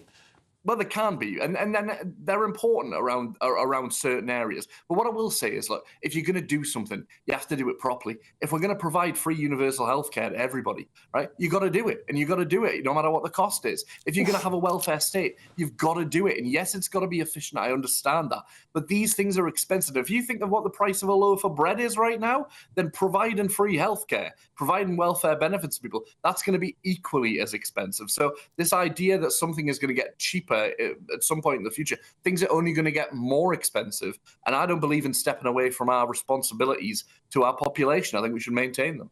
OK, James, just quickly and finally, if it's not Keir Starmer, who should be leading the Labour Party and the country out of this mess? Listen, I started this new year off promising to be more straightforward and to not jump around and dance around issues. So I'm going to give you a name, because I haven't given anyone a name yet. It's Angela Rayner. She's the only one. She's the only person around that leadership in the Labour Party who could come back. I think Andy Burnham could do it, but, you know, the road is very complex for him to get there. Angela Rayner could come back in and she could sort out this government. She could sort out this government when she wasn't able to sort out her own tax bill. I knew that was coming. We all knew that was coming. I don't really care, Tom, to be honest. I mean, you had Nadeem Zahawi under the Tory government heating his stables for his racehorses with taxpayer money. I couldn't care less. At the end of the day, I want it sorted out. I want progressive politics in power. Angela Rayner's the person to do it. James, thank you so much for actually being a commentator on politics and answering a question. If only more politicians themselves would do that. James Mathewson, thank you so much for joining us today. OK, still to come, an Islamist killer is handed £240,000 in taxpayer cash after the Justice Secretary, David Lammy, settles a human rights claim over his treatment in prison. But next, we'll have the very latest from Switzerland, as we know that first victim now was named 17-year-old Emanuele Galappini. All of that to come after this short break. You're GB News, Britain's news channel.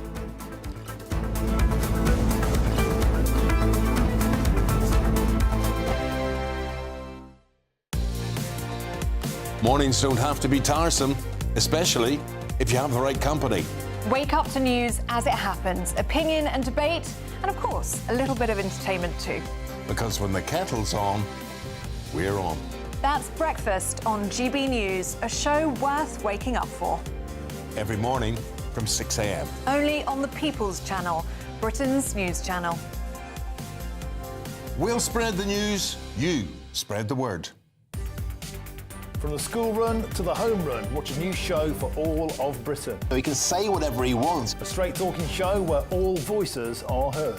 And, you know, when are we going to stop talking about smashing the gangs and actually do it? With the stories that matter from every part of our country. There's a bit of a crash landing there for your Chancellor. Bold, fearless and standing up for you. That's me, Martin Daubney, 3 p.m. till 6 p.m, weekdays, here only on GB News. The People's Channel, Britain's news channel.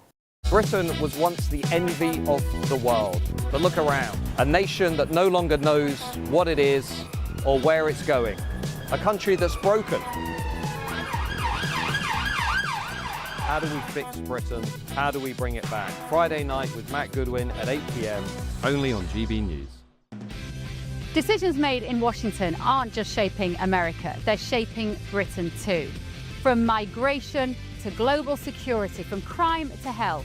Whatever happens in the White House today will be felt in your town or city tomorrow. That's why The Late Show is live from Washington, D.C. Cutting through the politics to show you what it all means for Britain. The Late Show live every night at midnight. Only on GB News, Britain's news channel. No matter the state it's in, this is our nation. Join me, Jacob Rees-Mogg, for a genuine, honest discussion on where we have been, where we are going, and where we are with the people who set the direction. Tune in to State of the Nation every Monday to Thursday, 8 to 9 o'clock. Only on GB News. Exciting news. Every Friday, my Patrick Christie's Tonight Show is going to have a twist to it. We're welcoming some special guests. You. That's right, on Fridays I'm going to be doing my show in front of a live studio audience because this show is about you and what you have to say. It's going to be the same big debates, same big topics, same big opinions. But every Friday night at 9 p.m, you are invited to come on down to Patrick Christie's Tonight to be a part of the action. Only on GB News, the People's Channel, Britain's news channel. At GB News, we love to hear from you, our loyal community. So drop us a line at gbnews.com/yoursay. There you can talk to each other and also to the presenters live on air. gbnews.com/yoursay, because GB News is your channel, Britain's news channel.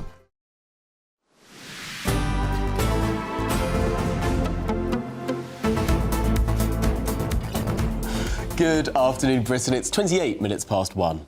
OK, and turning back to the horrific situation that around 40 people, we believe it's 47, have died and 115 have been injured in Switzerland after that fire tore through a crowded bar at the Crans Montana ski resort. Well, earlier today, the first victim was named as 17-year-old Italian golfer Emanuele Galappini. We're now joined in the studio by our reporter Will Godley, who's been across this story the last couple of days. Will, what do we know?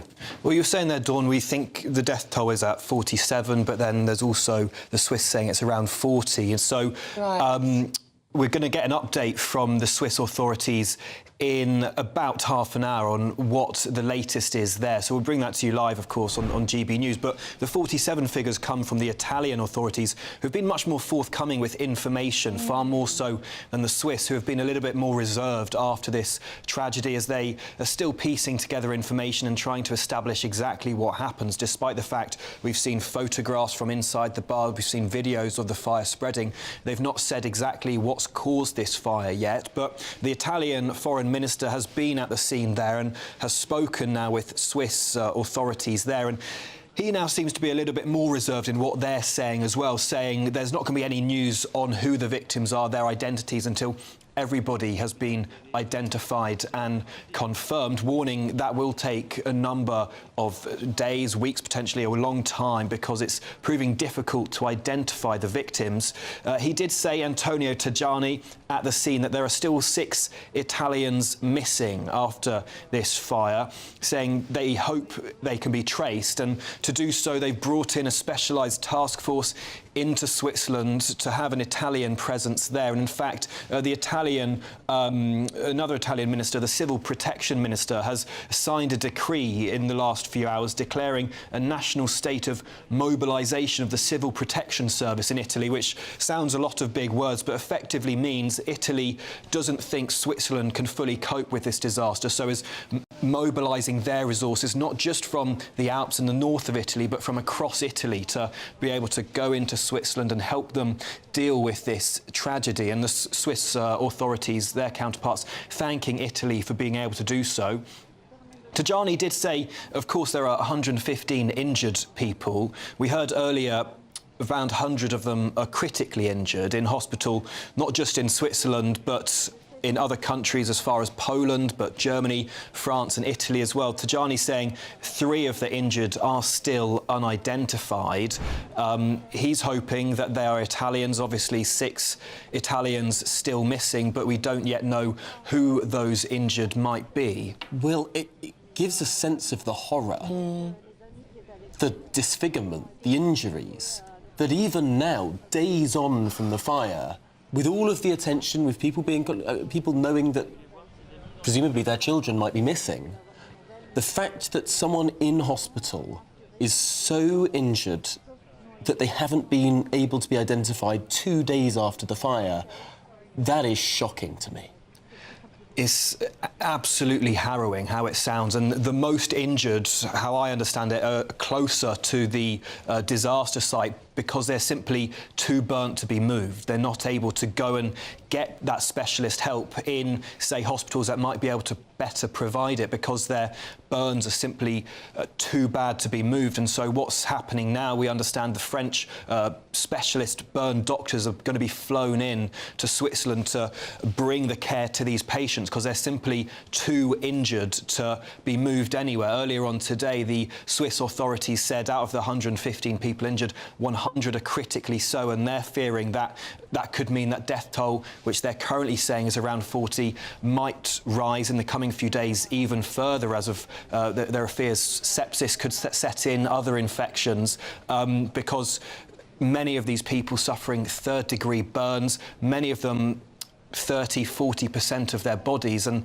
doctors have said some of these burns are internal, as well as many of the people breathed in these toxic hot gases that were released in this fire, and it's caused burning to their lungs as well. And Will, just finally, we do believe that some of these youngsters were as young as 13 years old. Yeah, that's what eyewitnesses saying there. This bar was having people as young as 13 in the bar. It's different to a nightclub, and so the restrictions, the safety restrictions as well, different to what was being allowed. This is a much more casual bar. There are sofas, there are tables in the downstairs area, and so there are fears that many of those injured are teenagers. Some hospitals have said they're treating people aged 15, 16, 17, and it's feared that those teenagers are the people who are most severely injured. Doesn't bear thinking about, does it? Reporter Will Godley, thank you very much there. Awful, awful story. We'll bring you any details as and when we have them. And as you just heard Will say, there is a press conference we're expecting at 2 o'clock UK time. Well, still to come on this programme, an Islamist killer is handed £240,000 in taxpayer cash. This after the Justice Secretary David Lammy settles a human rights claim under the ECHR over this monster's treatment in prison. Yes, all of that and much more to come after your latest news headlines with Sophia Wenzel.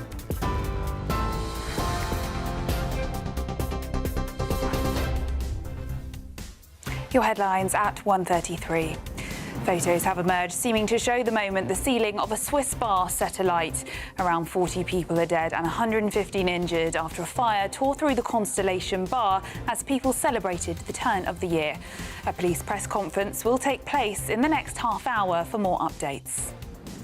Donald Trump has told Iran that the US is locked and loaded and will intervene if Tehran kills any more anti-regime protesters. It comes as at least 6 people have been confirmed dead amid demonstrations over soaring prices and the country's plunging currency. The UK's FTSE 100 has risen above 10,000 points for the first time, reaching a major milestone. A chickenpox vaccine for all young children is being rolled out on the NHS for the first time.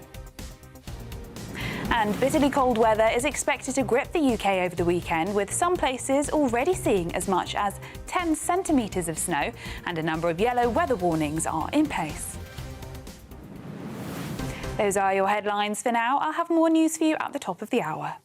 Tune in to GB News Radio wherever you are. Online, on DAB digital radio, on TuneIn, on Radio Player, on Nation Player and on your smart speaker. Just say, play GB News.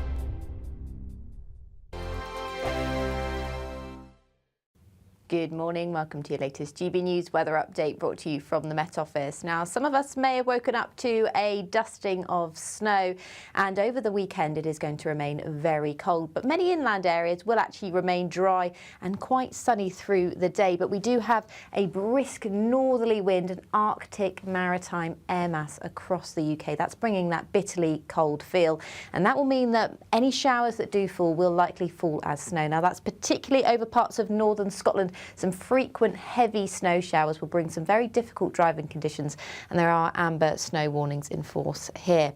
We'll also see a risk of ice and snow showers across some western areas throughout this afternoon. A very cold feel wherever you are. Inland areas, though, seeing plenty of sunshine through today. Into this evening, those frequent heavy snow showers will continue for many northern areas of Scotland. There is a risk of drifting snow as well, with the very strong winds.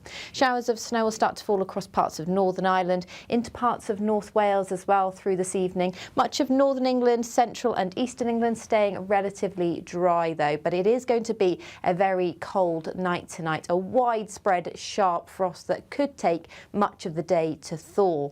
So clear skies for many inland areas throughout this evening, perhaps some starry skies out there, but as we look towards the north and eastern areas of England, we'll start to see some snow showers encroaching into the inland areas here, bringing a risk of a few centimetres accumulating by Saturday morning. Once again through Saturday, many inland areas, much of central England, northern areas of England, southern Scotland, staying dry, clear and sunny, but it's northern Scotland, parts of Northern Ireland, the west as well, where there's that risk of snow showers, just a few centimetres away from the far north of Scotland, but enough to bring a risk of ice and some travel disruptions. So do take care if you're travelling, but otherwise enjoy the sunshine. Bye-bye.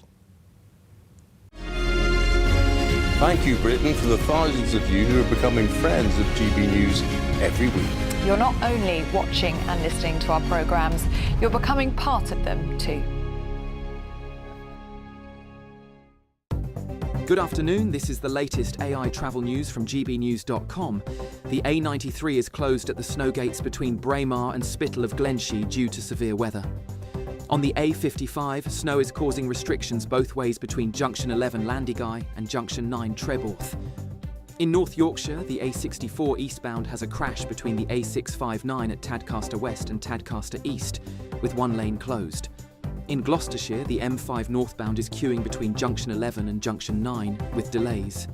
And on the trains, Avanti West Coast has major engineering work between Milton Keynes Central and Northampton, or Rugby, while Cross Country has major engineering work in the Cambridge area. For more travel news, go to gbnews.com.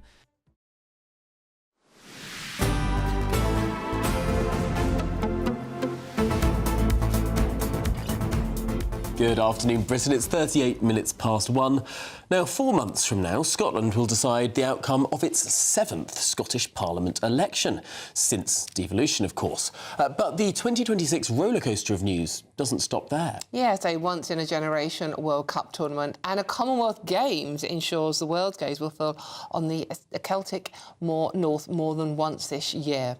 Well, our Scotland reporter Tony Maguire's diary is filling up as he looks ahead to 2026. 2025 was a huge year for Scottish news. 4 Women Scotland won their far-reaching Supreme Court case against the Scottish Government. President Trump opened his newest Scottish golf course in Aberdeen. The same city hosted the Tall Ships race, And the national side qualified for the FIFA World Cup in spectacular fashion.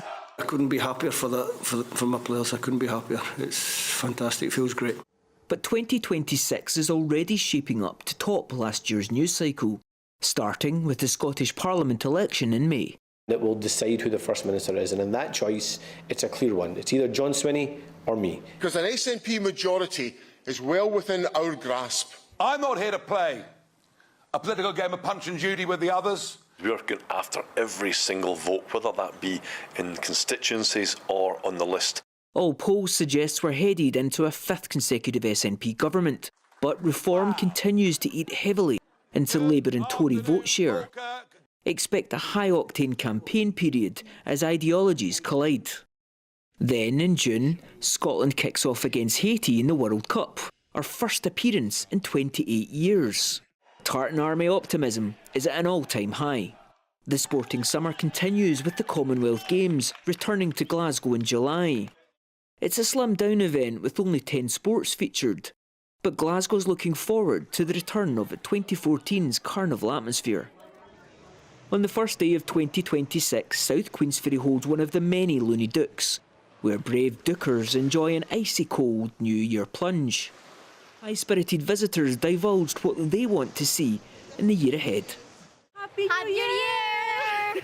What are you most looking forward to in 2026? I know. Just to be happy. Yeah, what? Be happy and be so excited. Excited and happy, yeah. To be happy and healthy. New opportunities and good energy. Good energy, good energy. Think we've been lacking that last year. Oh yeah, definitely. Today, right this moment, the present. Just enjoying the moment. That's what I've come to realise basically matters. Not the past, not the future, right now, living. A big year for Scotland means a big year for Britain. And GB News will be here for it every step of the way. Tony Maguire, GB News. Well, thanks to Tony for that. It will be a busy year for Scotland. I am fascinated to see what's happened in the polls in Scotland ahead of the elections. He is so fascinated. He's been showing me lots of pictures on his laptop of the Scottish Parliament. I have. OK, tangent. These days really fly past. Well, when the Scottish Parliament was established, I think it was 98, they used the old Edinburgh Town City Hall as the building to host it. And they had a nice sort of Westminster-style layout for the seating in the Parliament. It looked a bit like the Australian Parliament, but it was in a nice, majestic old building. You know, a proper classical building. And then when they moved it out, they built this monstrous, modernist, sort of glassy, awful, nondescript Parliament building at Holyrood. And the Scottish Parliament now, it looks like a school assembly hall. To be dreadful. It does. It does. What have I started? It's dreadful, especially when it was refounded in the 90s. It had such a good building, and they just downgraded, expensively downgraded. It boggles the mind. Do tune in later, where Tom will be presenting an entire GB News show on the Scottish Parliament, and that will probably go on potentially for the next 8 hours. Don't get me started on the Welsh Senate. Seriously, don't get him started on anything. At least in Belfast, oh, God. Stormont is a majestic building. Now, that's a proper Parliament. Except it's not, it's an assembly. Just make it stop, shall we? Should we talk about the weather? Let's do that. Am I safe talking about the weather with you today? You are. Yeah. Marvellous, OK. Well, it's a bit of a chilly start to 2026, evidently. I mean, who'd have thought it? In the winter, we're getting snow, we're getting ice, we're getting all the sort of stuff you get in January. But it's happening in Sussex. And we've got a weather warning, so we've sent intrepid reporter Isabel Fekulek down there to find out what's going on. Isabel.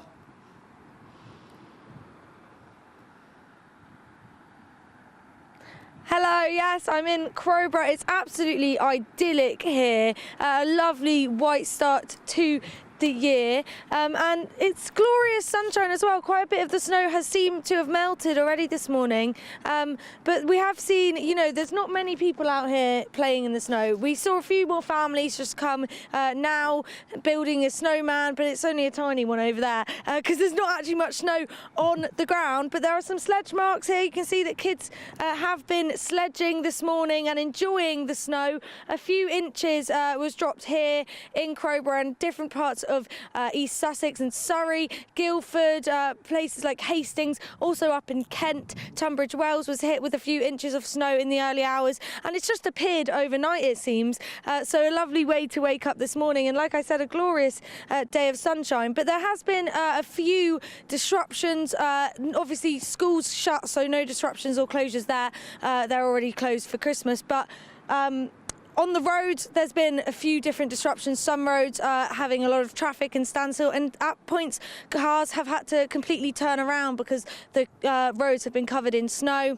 But also in terms of travel in the airports, there's been some delays to the flight times there in Gatwick, just by an hour, Heathrow by about 30 minutes. But all in all, the snow, yeah, as I've said, it started to melt. There seems to be only just a few centimetres left, but a wonderful winter and a wonderful idyllic start to the year here in Crowborough. Isabel, it looks lovely, as do you. I love you in that winter white as well, by the way, looking absolutely gorgeous. It does look very festive with the blue sky in the background there. Thank you very much indeed.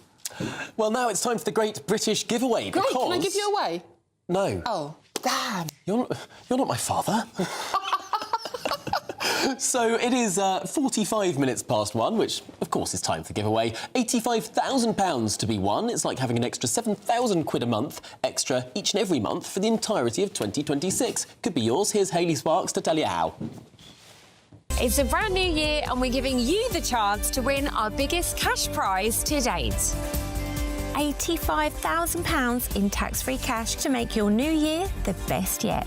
And we've come to the Aurora Collection Resort here in Lapland to celebrate. Imagine what the coming year could look like for you with a whopping £85,000 in the bank. You can have the complete Lapland experience all in one place by visiting the Northern Lights Village, or just safe in the knowledge that this year is on us. An incredible £85,000 in tax-free cash could be yours. For another chance to win £85,000 cash, text cash to 63225. One entry costs £2.50 plus one standard network rate message, or text bonus to 63225. 5 entries cost £5 plus one standard network rate message. Go to gbnews.com/win. Entries start at £2.50. Call 0903 686 3232. Calls cost £2.50 plus your network access charge, or post your name and number to GB18 PO Box 8690 Derby DE1 9TT. UK only. Entrants must be 18 or over. Lines close at 4 p.m. on the 30th of January. The winner may be contacted live on GB News, week commencing the 9th of February 2026. Please check the closing time if listening or watching on demand. Good luck.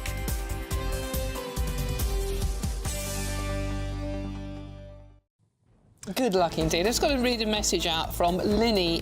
She said, Dawn, Tommy's absolutely right about the Scottish Parliament building. The old building should have been updated rather than build that other monstrosity. Do keep those messages coming in. Parliament buildings should be classical.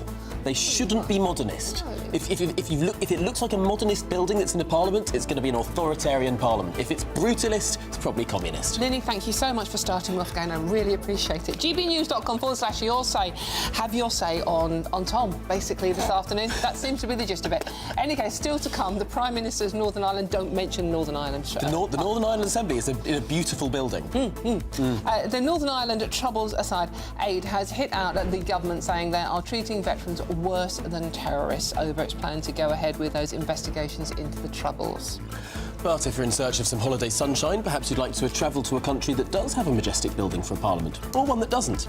The Bundestag in Berlin is quite a good one to visit. Here are the top European holiday destinations. Please, just make it stop. Ready to soak up that holiday sunshine? Won't we need some cover? No worries. All sorted. All Clear Travel Insurance sponsors GB News Travel Destinations Forecast. Oh no, not quite as cold as the UK. It is still rather unsettled at the moment across the Mediterranean. Storm Francis is bringing rather wet and windy conditions to the Canary Isles, Madeira and even mainland areas of Iberia. Further towards the east, we have further heavy rain and mountain snow that's going to be building across the Balkan region as we head into Saturday as well. These generally unsettled conditions are quite likely to continue as we head throughout the weekend and into next week. All Clear Travel Insurance sponsors GB News Travel Destinations Forecast.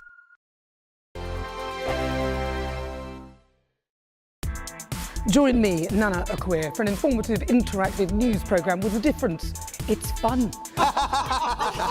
No, you didn't say that, Dave.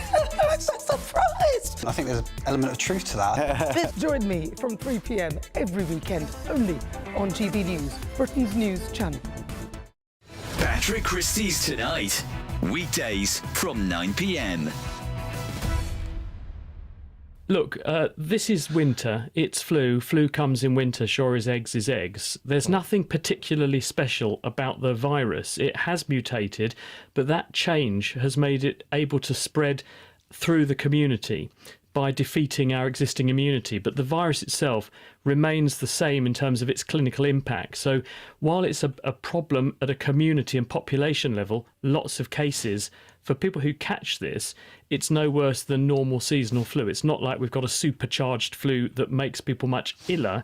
We've got a virus that's spreading better and it's come earlier. So we're seeing it rising up the sort of infectious disease rates faster for this time of year. And there are a number of reasons for that, partly because it is a different virus, it's mutated. We haven't seen this particular strain spread for a couple of years. So population immunity levels are quite low. That's why it's so what you said there, very calm, very rational, quite reassuring, to be honest with you, seems very logical, understandable. Earlier today, the BBC decided to do a report that looked a lot like this. Let's play the clip. The throwback, isn't it? We were used to wearing these a few years ago. Now this is the precaution being taken. Also, people are being told to make sure their hands are clean and that they're not bringing germs into the hospital. Yeah, I mean, obviously we haven't got time to play it all, but she goes on to, like, you know, use the hand sanitizer again. I'm just wondering if it's a little bit fear-mongery. Well, look, we must take flu seriously because it's a fact that if we tot up the excess mortality in the wintertime, just in the UK, and we attribute a lot of this excess mortality to flu, in an average year, maybe 5,000-6,000 people will lose their lives to flu. And in a bad year, it might be as high as 20,000. So we don't take this lightly. We're not complacent about flu. GB News, the People's Channel. In the GB newsroom, we bring you the news as it happens. With our team of dedicated journalists across the UK, we're ready to keep you up to date with what's happening every half an hour, every single day. Bulletins here on GB News, the People's Channel, Britain's news channel. Britain was once the envy of the world. But look around. A nation that no longer knows what it is or where it's going. A country that's broken. How do we fix Britain? How do we bring it back? Friday night with Matt Goodwin at 8 p.m. only on GB News.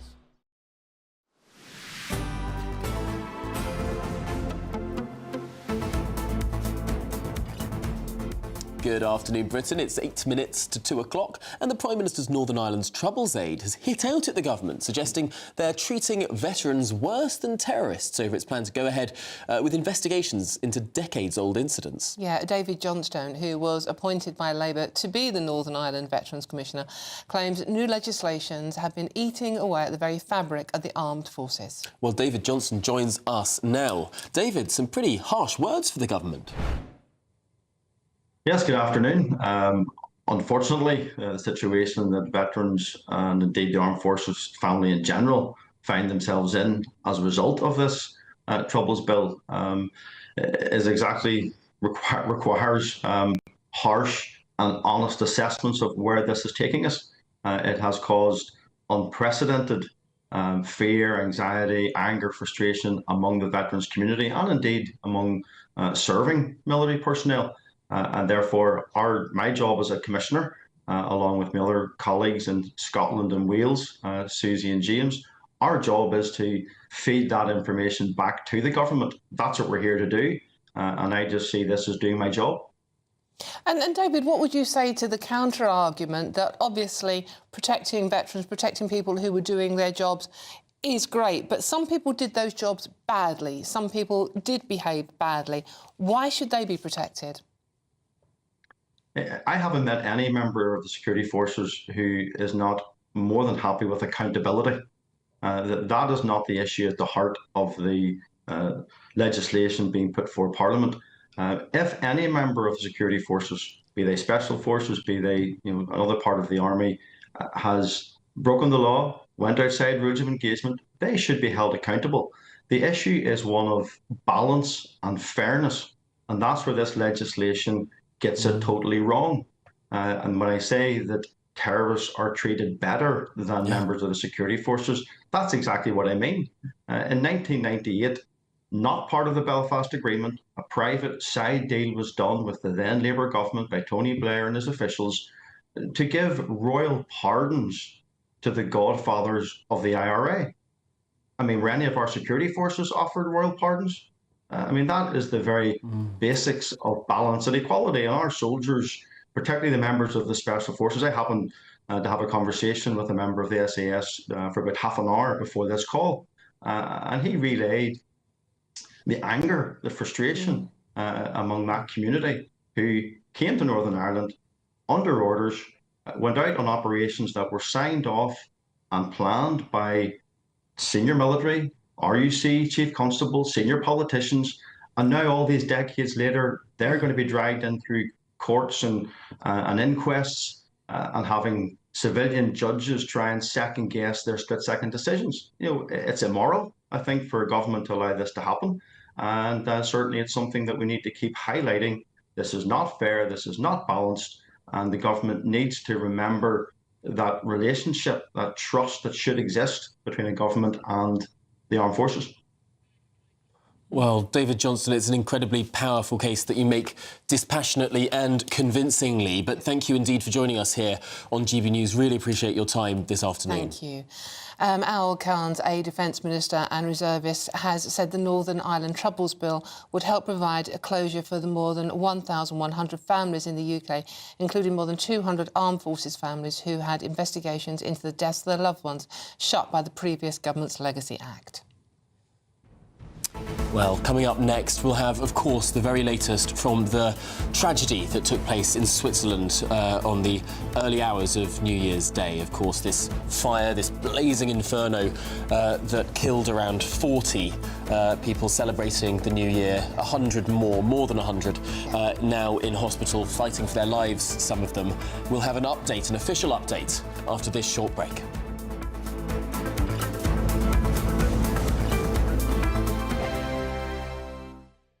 We want to make the new year your best year yet, with a chance to win our greatest cash prize to date. A simply stunning £85,000 in tax-free cash could be yours. Treat the family to that bucket list holiday you've always fancied. Get your dream car you've always wanted. Or just relax, safe in the knowledge that the coming year is on us. For another chance to win £85,000 cash, text cash to 63225. One entry costs £2.50 plus one standard network rate message. Or text bonus to 63225. 5 entries cost £5 plus one standard network rate message. Go to gbnews.com/win. Entries start at £2.50. Call 0903 686 3232. Calls cost £2.50 plus your network access charge. Or post your name and number to GB18 PO Box 8690 Derby DE1 9TT. UK only. Entrance must be 18 or over. Lines close at 4 p.m. on the 30th of January. Please check the closing time if listening or watching on demand. Good luck. No matter the state it's in, this is our nation. Join me, Jacob Rees-Mogg, for a genuine, honest discussion on where we have been, where we are going, and where we are with the people who set the direction. Tune in to State of the Nation every Monday to Thursday, 8 to 9 o'clock. Only on GB News. I'm Michelle Dewberry, this is Jude Sinker with you. Hello everyone, Patrick Christie's here. GB News, Britain's news channel. Access the stories that matter to you. Take the GB News family with you on any device. And as long as you have an internet connection, tune in to GB News anywhere on the planet or beyond. GB News, the People's Channel, Britain's news channel. Britain deserves a newsroom that puts the facts and your voice first. Well, and that's what you get on GB News. Lively debates, lively conversation. And we're not afraid to hold power to account.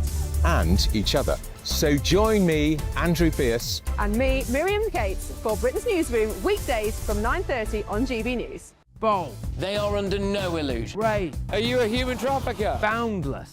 I've had enough of the nonsense. and I'm not afraid to say it. Don't get us on the BBC. Every weeknight, I tear through the headlines. The smell of gasoline. Should we be worried about it? From Westminster madness to cultural war chaos. What we're going to do now is they are throwing things out the car as we speak. Get ready, Britain. Here we go. Patrick Christie's Tonight, weeknights from 9 p.m. only on GB News, Britain's news channel. At GB News, we love to hear from you, our loyal community. So drop us a line at gbnews.com/yoursay. There you can talk to each other and also to the presenters live on air. gbnews.com/yoursay, because GB News is your channel, Britain's news channel.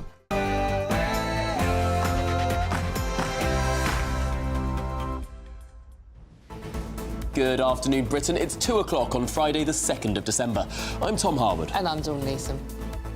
Now, Swiss police are expected to give an update imminently on the New Year's Eve bar fire as they continue their efforts to identify the at least 40 victims. Yeah, people in Switzerland, family members desperate for answers. They'll be hoping to hear information about their loved ones in the next few minutes.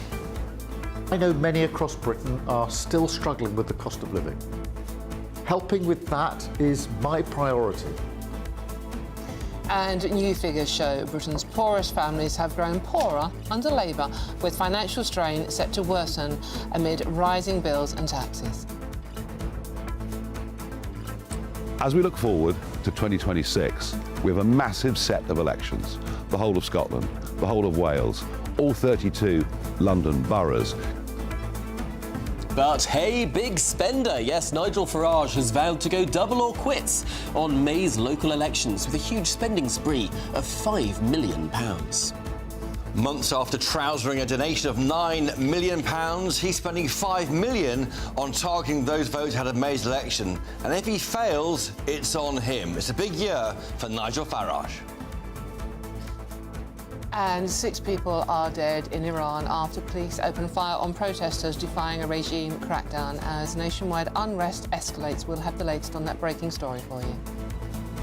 And this is a story that, frankly, is baffling. Generation Z are giving up evenings at pubs with their friends to instead use minus 110 degrees Celsius cryotherapy chambers. What? So that they can focus on recovery, energy and mental clarity. I don't believe this story, but we're doing it anyway.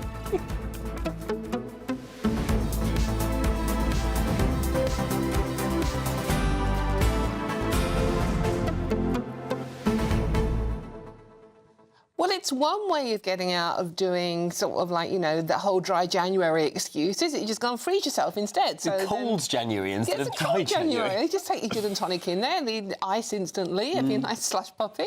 I think I want to do a version of dry January, though. I don't like the concept, but I think I might do damp January. Damp. OK, how does that work, Tom? Well, I think now there are some pretty good beers that are offered and stocked by pubs that are zero alcohol. Yeah. Not to name any brand names, but there are some quite popular ones. And I think maybe next time we go to the pub in this month, I might sort of alternate between a proper real beer and a pretend alcohol-free beer. I'm going to do dry January. This is such an old joke. Anyone might... Dry gin, dry champagne, very good. A nice dry wine. I mean, that's an old joke, but the fact that you're laughing tells you how young that Tom actually is, to be honest with you. I'm not young anymore. You're not allowed to call me young Tom anymore. But the other thing about... I can call you young, because you are young compared to me. But you're nearly grown up, aren't you? But the other thing... I'm a proper adult now. It's dreadful. Yeah, right. Let me know when it happens. But the other thing about dry January, Tom, is it's actually bad for your career. Oh, yeah? Yeah, because people don't, on the whole, trust people who don't drink. Yeah. So if you want to get on with your boss, especially if your boss is a drinker, I'm not saying ours is, of course not, but if you want to get on with the boss, it helps to go and have a sociable glass of wine with them. Well, Chris, you've been a journalist for many a year, famously not the driest profession of all of them. Dawn's right, I suppose, if you're worrying about your boss, but if you worry about getting information out to people, Tom, and you and I know about that, you have to buy them a drink, get them talking, become their friend, what might they tell you, that kind of thing. That's how journalism works. I think this is why Britain has a more pugnacious political journalism culture than the United States. Yes. The United States has very good investigative journalism, but there's less gossip, there's less... And I think one of the reasons is because Capitol Hill is dry. There are no bars, there are no pubs in the US Congress. They're so highly strung, American journalists, I think, the ones I've met. But you British journalists, we kind of work together as a pack sometimes, and then not on other times. And no one ever knows what moment is going to come next. God knows what they're making of the wonderful Bev Turner and Ben out there. I mean, it must be really shaking. She's the queen of DC, I've heard. Yeah. Absolutely. And doing a sterling job, by the way, and they're back in the new year. It is the new year now, isn't it? I guess, is, really. yeah. Back soon, there you go. And we're back soon, just after these news headlines with Sophia Wendler.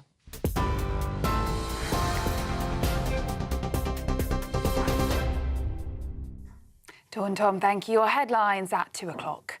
Photos have emerged seeming to show the moment the ceiling of a Swiss bar set alight, as Swiss police are set to give an update any minute now. Around 40 people are dead and 115 injured after a fire tore through the Constellation Bar in the ski resort of Crans, Montana. Witnesses say the ceiling caught fire after a bottle with a lit candle sparked flames whilst New Year's Eve celebrations were taking place. Meanwhile, the first victim of the fire has been named as Emanuele Jalapini, an Italian teen golfer.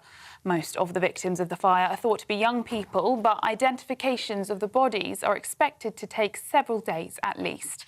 Meanwhile, the Pope has sent his condolences and King Charles has called it a horrific disaster. In other news now, Donald Trump has told Iran that the US is locked and loaded and will intervene if Tehran kills any more anti-regime protesters. It comes as at least 6 people have been confirmed dead on the 5th day of spreading unrest across Iran. A severe economic crisis has sparked violent protests in the cities across the country, the biggest protests in the last 3 years. Riot squads in Tehran have opened fire on demonstrators who have pledged they won't back down. And back in the UK, an Islamist killer has been handed £7,500 in compensation by the High Court over breaches of his human rights. The move was agreed by Justice Secretary David Lammy, and taxpayers will now foot the £234,000 legal bill. Double murderer Fawad Awale was transferred to a special separation unit for the country's most dangerous prisoners. He claimed his segregation, designed to prevent him harming officers and radicalising others, had breached his right to a private life under Article 8 of the European Convention on Human Rights. Now, a chickenpox vaccine for all young children is being rolled out on the NHS for the first time. It will be given along with the MMR jab, which protects against measles, mumps and rubella. The NHS says the jab will keep more children in school and their parents won't have to take time off work to look after them. It's also expected to save the NHS £15 million a year. And snow has hit Britain, covering parts of London, Hertfordshire, Northamptonshire and Cambridgeshire. A yellow weather warning for snow and ice is in place for sections of the UK, while an amber snow warning is in place for northern Scotland. Travel disruption is expected as the wintry weather moves south-eastwards throughout the day. Those are the latest GB News headlines. Now it's time for finance. Cheers Britannia Wine Club proudly sponsors the GB News Financial Report. And here's a quick snapshot of today's markets. The pound will buy you $1.3445 and €1.1466. The price of gold is £3,248 and 64 pence per ounce. And the FTSE 100's at 9,971 points. Cheers Britannia Wine Club proudly sponsors the GB News Financial Report.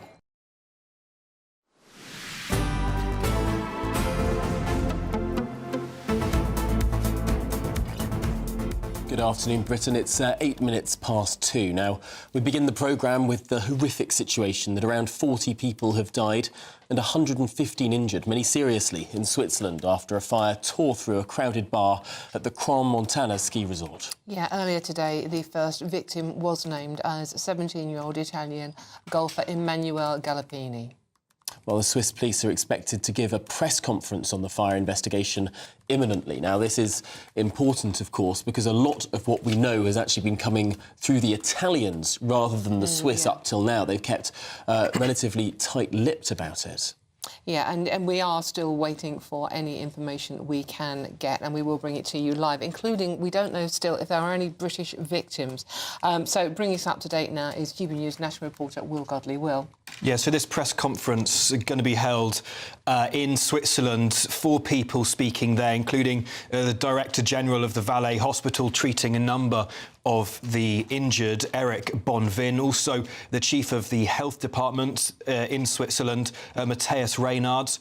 We've also got the Chief Prosecutor there, Beatrice Peloud, and the Commander of the Valais Cantonal Police, Frederick Gisler. Names, if you've been following this, you'll have heard speak over the last 2 days, who've been providing these updates. The last update given about 24 hours ago, this time yesterday, when they were hesitant to commit to any theories about what caused this fire yet, saying they're following all kinds of different hypotheses and not ruling anything out at this stage. They said they've spoken to a number of eyewitnesses. They've got mobile phone footage from the bar, from many of these videos we've seen circulating on social media. So for the last 24 hours, police will have been looking to establish exactly what caused this fire, but also why it spread so quickly and why the evacuation of the bar was so tricky in the first place. I mean, we've just been looking at some pictures on our screens of the fire that started, at the moment that the fire started. I wonder if we can actually get those pictures back up. Here it is. I mean, it starts off being something that looks like it might be contained, but according to all reports, just the speed at which it went from just a small thing that people were whacking with their T-shirts to something that claimed the lives of at least 40 people. It's just astonishing. And that speed at which the fire spread, I think, led to a huge number of panic as well, setting in amongst people at the bar. And that was evident in videos of the evacuation, people kicking down windows to try and escape, because we know there's only one staircase for people to get out. People trying desperately to get through the staircase, get out of where the fire was in the basement of this bar, as it ripped through the ceiling, and much of the ceiling covered in this soundproof foam tiles, which seemed to just be incredibly flammable and carry these flames very, very quickly. And as people tried to put it out, bashing the fire with their T-shirts, that seemed to only spread it further. And the desperation on people's faces on these incredibly harrowing videos, far too harrowing to show on television, of people desperately trying to escape the bar, climb through these windows, as you see being filmed from the outside, people kicking them down, pushing their way through and coming out, finally breathing clean air, because it was not only full of fire but incredibly smoky as well. Thick, black, toxic smoke filling the basement of this bar that people, eyewitnesses, have said was absolutely excruciating to breathe in. Not only the sort of taste of it, but the heat at which it was going into their lungs as well, and a number of people in hospital with internal burn injuries as well. Do we know how many people were in the bar at the time, Will? I mean, I read earlier that it was estimated to be about 300 people. Well, the capacity for the bar is 300 plus 40 in the outside covered area that has heaters and sort of sofas and tables for people to sit outside. So a capacity of 340 people. Eyewitnesses speaking yesterday estimated in the basement area where the fire started there was about 200 people at the time of this fire. Of course, it happened at 1:30 in the morning, so many people who would have been there might have left. But a number of people speaking today have said they had planned to go to this bar for their New Year's celebrations, but it was too full and the queues were too long, so they didn't end up going in. So suggesting that the bar was adhering to a maximum number of people. They weren't letting in further people, but the fact it was at capacity, suggesting if people were queuing up wanting to go in, and that's why they were speaking today, saying that they are OK because they didn't go there because so many people were there. And Will, is it an area that's popular with British tourists? I mean, we know there's lots of Italians there on holiday, but how popular is it with Brits? Well, this is an internationally renowned tourist hotspot. It's previously held the Skiing World Cup, so it's a very well-known skiing resort, probably popular with mainly affluent Brits who might go there skiing, but more popular with French and Italian tourists due to the proximity on the border with France and Italy in the Swiss Alps there. So many people from France and Italy.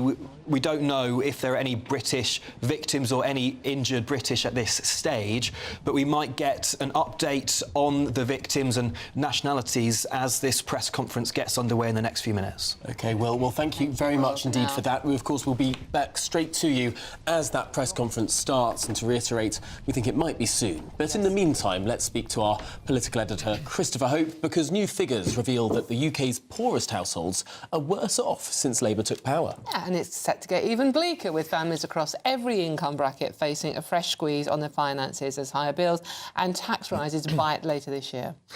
A disaster for Keir Starmer. He's campaigned on the cost of living, easing that crisis on disposable incomes. But these figures from retail economics almost show a complete reverse of what the PM wants to do. They show that the UK's most affluent households have fared the best under Labour, unbelievably, seeing their income, after all their costs taken out of living their normal lives, up by 10% between July 2024, the election, and October last year. For those on lowest incomes, down 2.1%. Down, not even up or even the same, but down. It is a complete disaster for a PM who prides himself on understanding the pressures of cost of living. We see it in our post bag, in our your view at GB News. People are worrying all the time about how to get by week to week, and yet the richest are doing better under Labour.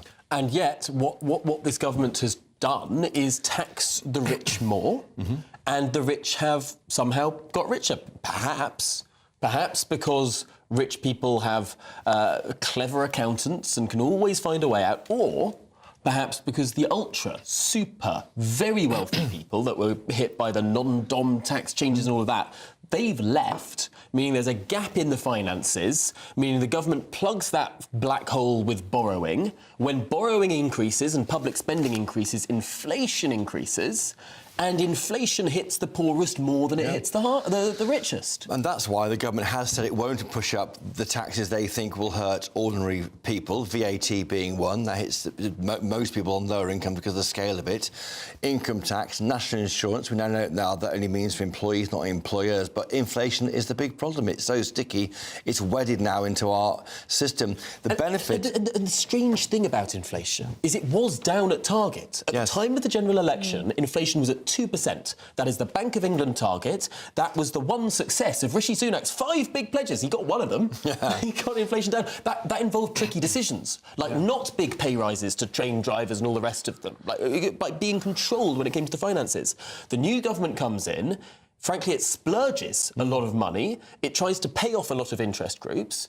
And then inflation ticks up to the highest in the G7. And you wonder why. In the G7. And you've got resident doctors now striking for another near 30% pay rise, having had the same last year. And, you know, the Chancellor has made more tax rises than any other Chancellor in the length of time that she's been in. But there is one group that aren't going to be worse off, and that is people on benefits. Benefit claimants are actually going to be one of the few groups that are actually going to benefit from the tax rises. Yes, and pensioners through those issues with the triple lot. But yes, benefits, because the government can't even cut $5 billion and slow an increase in benefits, not even cutting benefits, of course, from last year. And we were going to see later this year, we're expecting in November, the result of this review by Stephen Timms into the benefits system, and then one further beyond that by Alan Milburn. But those two reviews, I was told by Number 10 before Christmas, are not even to cut the bill. I'm going to have to interrupt you. We're going to go live to Switzerland, where the press conference has begun. Let's just see what's going on there as this fire investigation has started. Of course, they are speaking in French, as we can hear, but our reporter Will Godley is across all of the top lines for us. Will, this is very much a press conference that is being led by the Swiss, who have been a lot more reserved with what they have said up until this point. Certainly have, and we're hoping to get more information in this press conference as it now gets underway. I can tell you Swiss officials in the last few minutes have confirmed to the Reuters news agency that all of the bodies of those killed in this tragic fire have now been removed from the bar, removed from the basement. Of course, the rescuers had tremendous difficulty getting to the bodies due to the stability of the building being unsafe, and so they are now getting out. All those bodies have now been removed from the bar. That's according to Reuters, where many of those bodies been taken in a hearse to a nearby mortuary, where some of that identification will be taken place as this press conference is underway. Of course, 4 people speaking in it: the Director General of Valais Hospital, Eric Bonvin, the Chief of the Health Department of State Council, Matthias Reynard, the Chief Prosecutor, Beatrice Palud, and also the Commander of Valais Cantonal Police, Frederick Gisler. And we've also, just while this press conference is coming, while we wait additional lines, the Pope has sent a message of support as well, we understand. Yeah, the Pope, of course, this message from Italy, where a number of the victims have been from, also a number of those in hospital, 13 people in hospital, Italian, and the Pope has given his statement saying he wishes to express his compassion and concern to the relatives of the victims. He prays that the Lord will welcome the deceased into his abode of peace and light, and will sustain the courage of those who suffer in their hearts or in their bodies. Now, this group of people speaking, significant that it's not just, as you might expect, the sort of Attorney General, government chief, political voices, but also head of the criminal police, head of security, and, of course, head of the regional hospital too. A really wide-ranging update. A wide-ranging update, and lots of them yesterday, when all of these people gave a similar update, had similar things to say, but of course each of them looking after different things. It'll be particularly interesting to hear what the Chief Prosecutor has to say. Yesterday, giving an update on the investigation, the criminal side of this investigation. Of course, they're saying it was an accident, and yesterday, when they spoke yesterday, there had been no arrests made and no suspects identified, but those police questioning have been ongoing for the last 24 hours. A number of people questioned in Switzerland as the police, of course, continued to look at mobile phone footage and speak to eyewitnesses to see exactly how this fire took place and exactly how it spread so quickly. And so to see where they are in this investigation will be something particularly worth noting, particularly as they have been so reserved to give information at the moment, and also an update on the victims, as they have been working so hard to do so. And they said yesterday their priority was to identify the victims, to give the families who are awaiting information some much needed answers. I'm looking at pictures online now, groups of tearful families and teenagers around the police cordon, lying flowers and lighting candles, obviously, as we often see in these awful tragedies. Many of them very, very young. I mean, you know, a group of young girls just placing flowers there, looking 16 years old. What do we know about the people who actually ran this bar?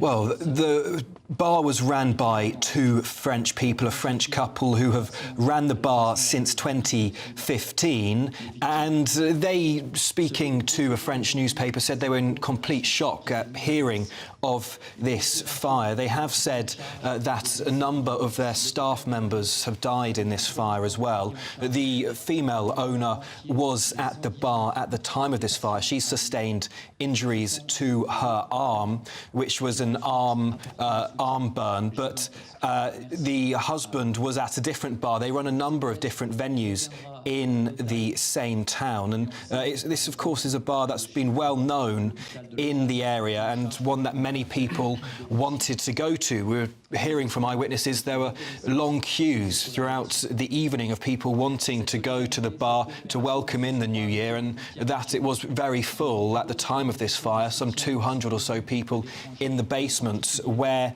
this fire started. Well, let's just speak now to the French journalist, Alexander Seal. He's been listening to this press conference as it's got underway. Alexander, what can you tell us? The authorities are giving an update, and they're saying that the maximum they want to do is to save lives because this is really a shocking news that's happened in Switzerland. It's not only a Swiss problem now; it's a European problem, because France, Germany, and Italy are all greeting or bringing in lots of people, and so lots of victims and injured, and really families are hoping for answers today, but officials are warning that clarity may still take time. And there are a few French citizens, 9 French citizens who are injured, and but I think the authorities aren't going to give the details because there is still an inquiry going on. So it will take a lot of time, and families are hoping for answers. It's a big shock for lots of people, and it was New Year's Eve, and there were lots of young people in this bar, and it's really shocking news for families. So we're just waiting to hear the updates. Well, Alexander, thank you indeed for that update. We'll let you listen to some more of what is being said and come back to you in just a moment. Will Godley is still here with us in the studio in London. Some significant developments. Yeah, so we're getting an update on the number of people in hospital with injuries, which stands now at 119 people. So more than had previously been said. 115 was the number given yesterday. That's risen by 4 people in hospital.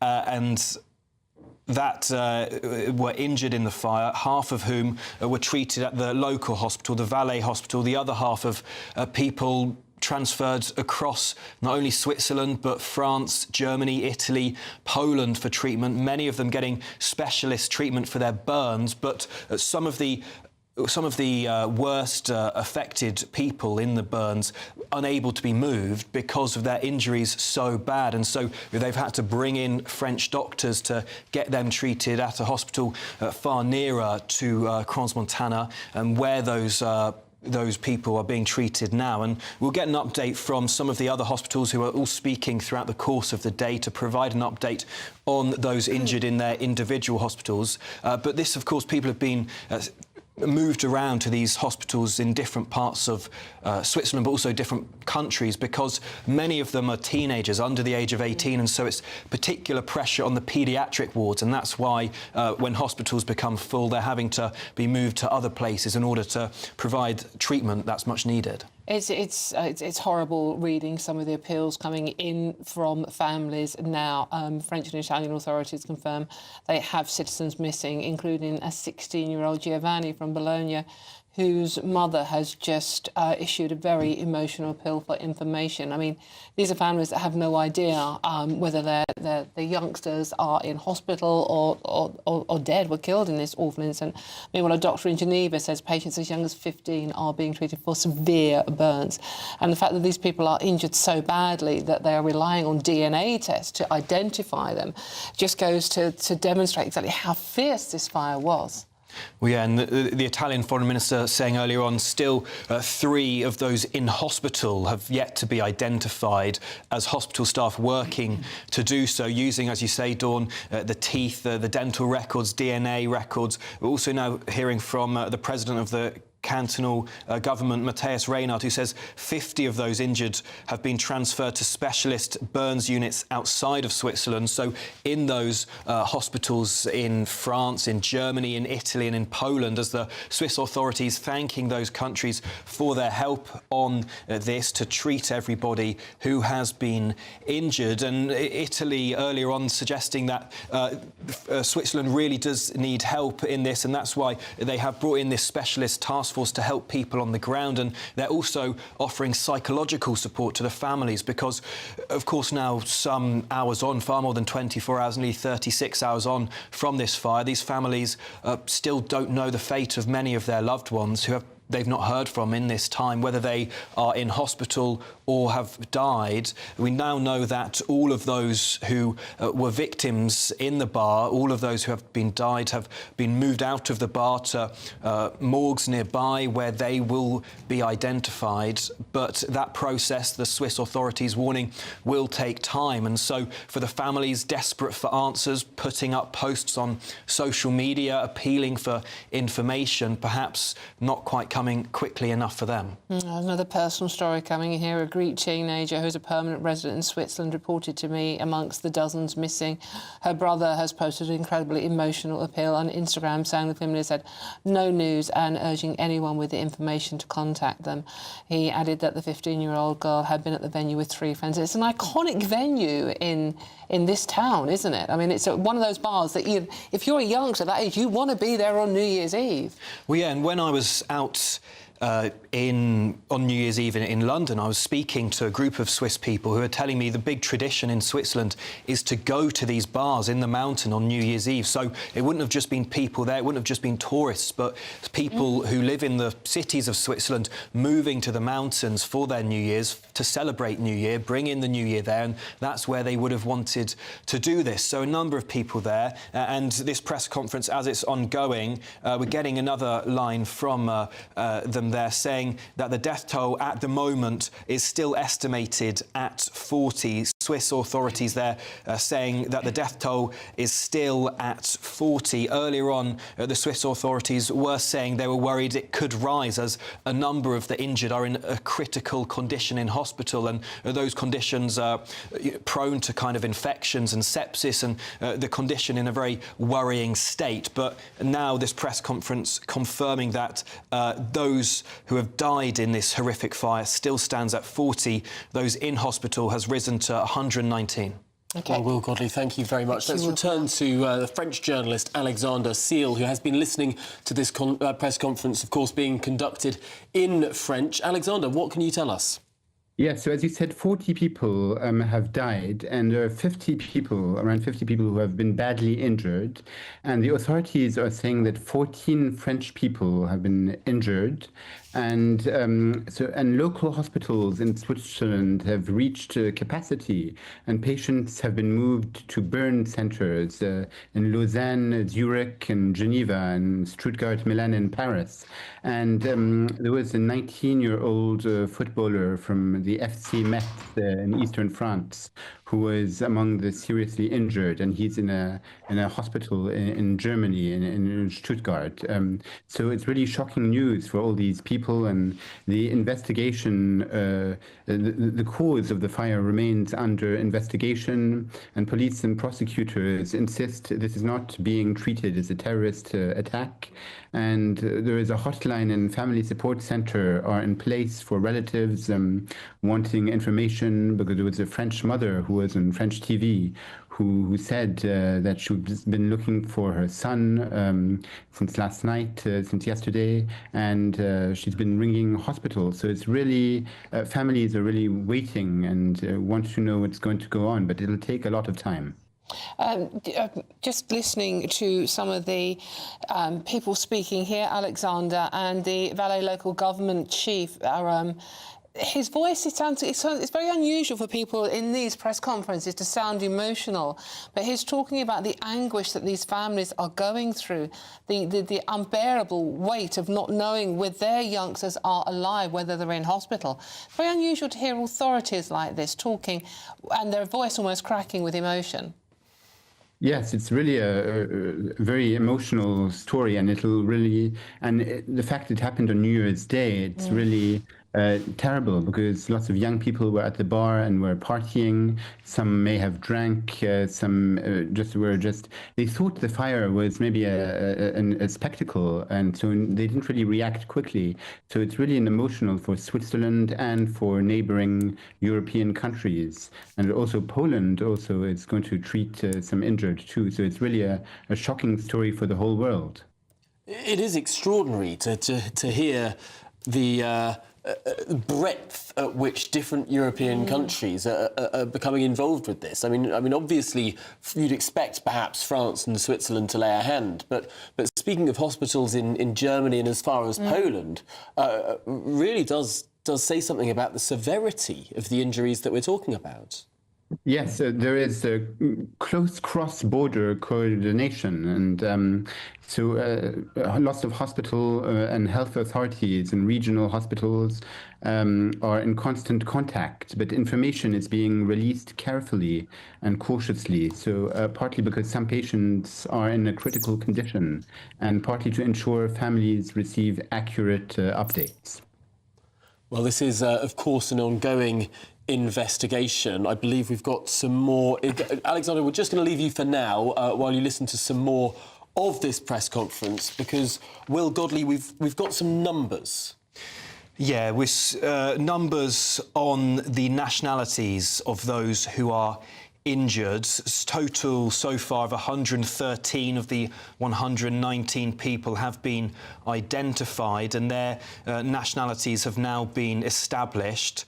71 people are Swiss, 14 are French, 11 are Italian, 4 are Serbian, 1 person is Bosnian, 1 person is Belgian, and 1 person is Portuguese. So no British identified yet in the injured, but the identification of the dead is ongoing. They have said in this press conference, of course, they've said that 40 people have died, and the process of establishing who they are is ongoing. They've also just spoken about their theory about how this fire started. Of course, they hadn't commented about what caused this fire yet, saying they had a number of hypotheses on the table, but eyewitnesses had spoken about these sparklers on champagne bottles. Well, officials speaking at this press conference now have said the fire started from sparkler candles. And that has come from Beatrice Palud, the Attorney General in Valais, saying that they are sparing no effort in order to determine the circumstances of this tragic event. But it would appear that the fire started from sparkler candles, with otherwise known as flares, which were placed on top of champagne bottles. So now confirming much of what eyewitnesses had said. She went on to say these flares were taken too close to the ceiling. This is what led to a flashover incident, which is when the fire spread very rapidly. And now that, of course, tallies with these videos that we've seen widely on social media of 4 or 5 champagne bottles with sparklers attached to them being held up by a number of different people to the ceiling, which then caught on this soundproof foam on top of the ceiling, which then seemed to ignite. Now, Will, it's understandable that they don't want to reveal much about the dead until they have a more complete picture. I mean, I can't imagine the horror that the families are going through, waiting to know. Perhaps it would seem unfair to sort of put some out in the media and not others. What shocks me about these numbers is that 113 nationalities have been revealed of the 119 in hospital. That means 6 of them have been presumably too disfigured to be identified even by nationality. Presumably so, whether that is their face is unrecognisable or whatever, but the hospital speaking yesterday said that they are having a real effort in order to try and work out who these people are, managing to establish the identities of 113 people. But as you say, Tom, still 6, they can't work out who they are. Perhaps it's down to the DNA or dental records, perhaps not held by these people. We don't know the process that they're in. Perhaps they were found later, they've not been at the hospital as long, or they've been perhaps moved, and in the process of being moved, they've not had time to identify them yet. But 113 people who are injured have had their identities confirmed, none of them yet British nationals. We're also getting some more information about what the prosecution is saying. The prosecutor saying further investigations will still carry on to show if they must hold people criminally responsible and responsible for any criminal negligence in order to, how this fire started. We know it started very, very quickly, but they've said at the moment their priority is determining who these victims are so that they can allow the families to grieve. And many of these families, we've been hearing through eyewitness reports, through people on the ground there, saying they're desperate to know what's happened to their loved ones. Many of them haven't heard from them in 30 hours. One mother spoke to a French TV channel earlier this morning saying she doesn't know if her son's in a morgue, in a hospital, or even what country he's in. So incredibly distraught people there on the ground, hopefully knowing who these injured people are. The 113 will provide some clarity to the families, but yet the identification of those who have died in this still ongoing. We now know that all of those victims have been taken from the bar and are now in other places, morgues and other places, so that the identification process can now go on. And obviously this is a process that can't be rushed. It will be continuing, and that's what the police commander is saying there. That is a priority, is identifying who is a victim and who, as we've just been discussing, is still unidentified in hospital.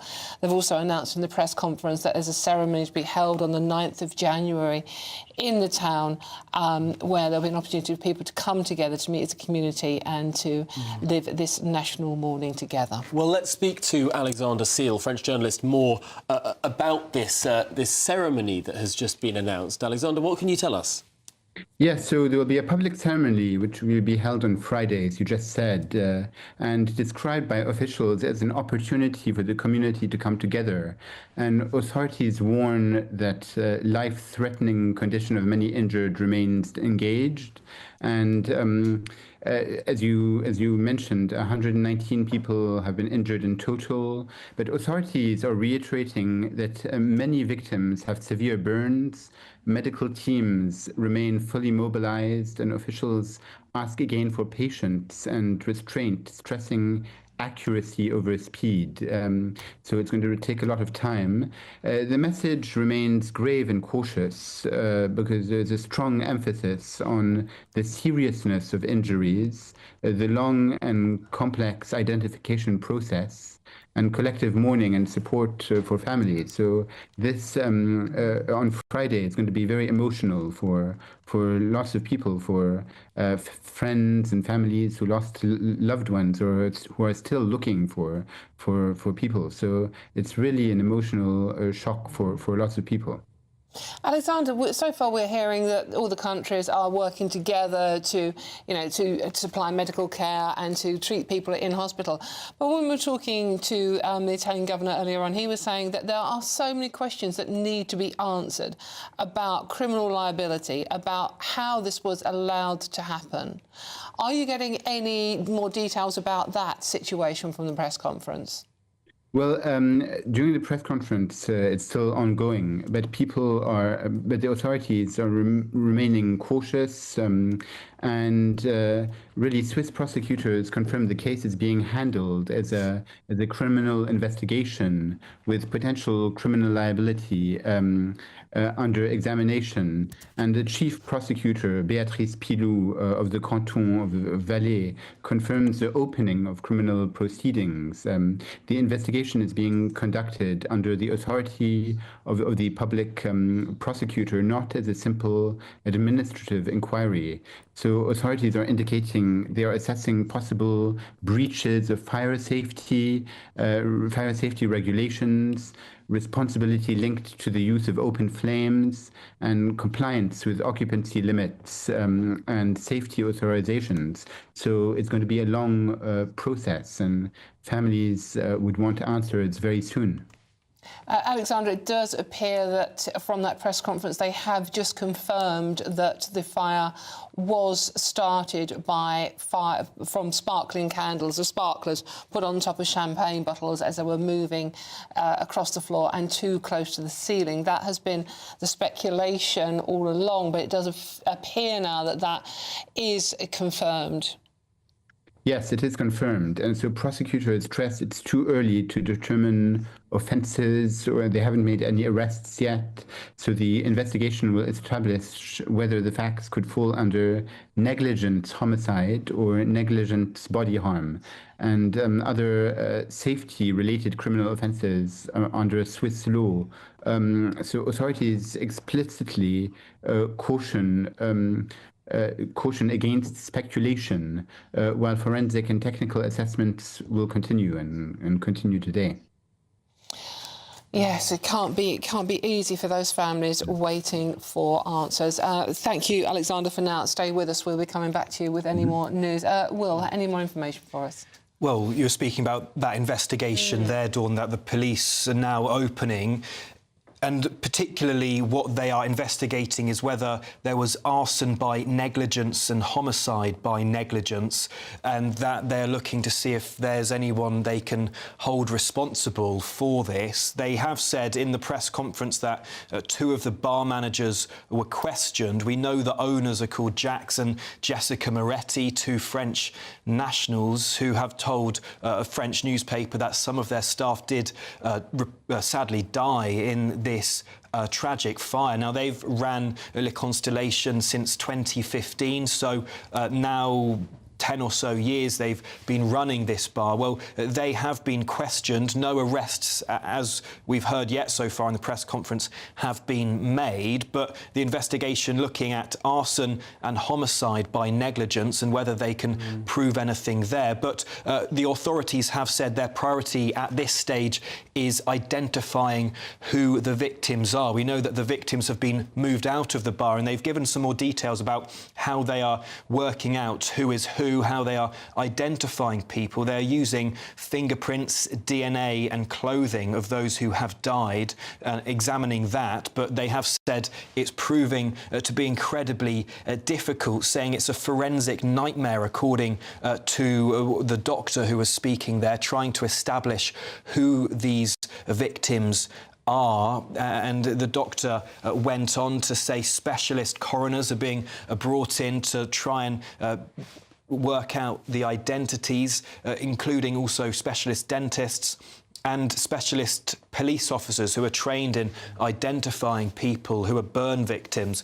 And as I say, using fingerprints, objects, clothing and DNA samples, all to try and paint a picture of who these people might have been. But you know, the fact that it is proving such a forensic nightmare, people who are professionals at doing this, perhaps paints a picture of just how badly burnt these people are. I can see why there is already this investigation looking at, what was it, arson by negligence, that suggestion, because there will be so many families that won't know where to turn, that will want to find some sort of culpability for this sort of tragedy. And ultimately, this description that we've been referring to throughout the entire day of people beating the fire with their T-shirts, I don't know about you, but a lot of bars I go to, I see fire extinguishers in the corner.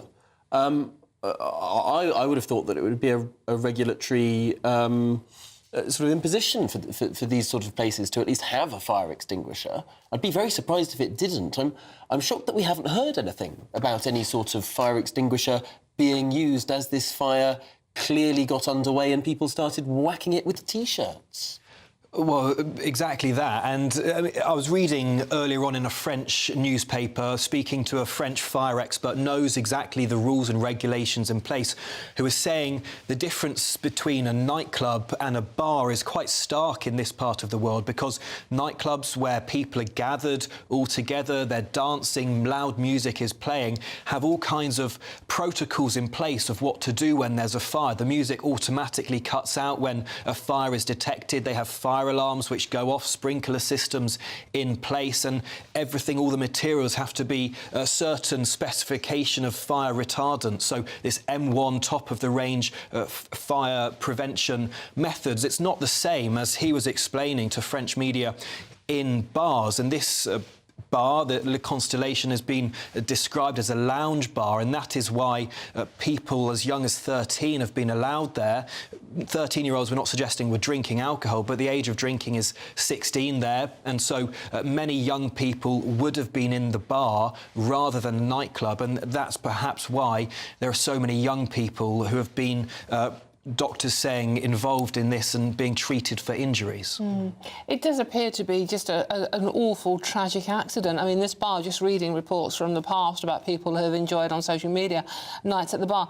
The sparklers in champagne bottles is something they've done for a long time, as many bars and clubs do. I mean, I'm sure we've been in them in the past. So it's just one of those awful things of coming together to cause this just horrific New Year's Eve tragedy.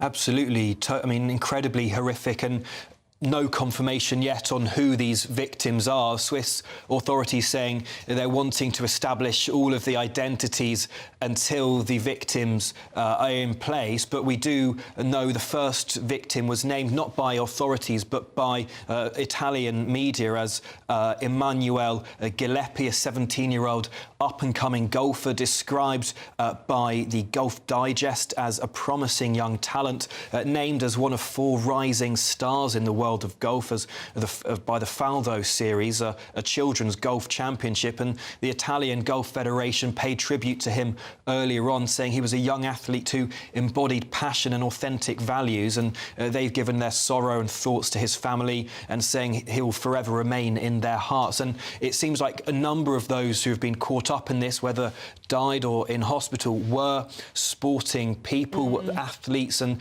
because of that, Switzerland tonight has cancelled their annual Sports Awards, a big award ceremony in Switzerland that's been postponed because of this tragedy, as identities of those injured and those deceased in this continue to emerge. Yeah, we do know that the youngest victim in hospital at the moment is 15 years old. Let's go back to French journalist Alexander Sell now to see if we have any more information. Alexander. Yes, so Béatrice Pilou, the Valais Attorney General, confirmed the 2 French managers of the bar have been formally interviewed. Survivors who escaped the fire have also been questioned.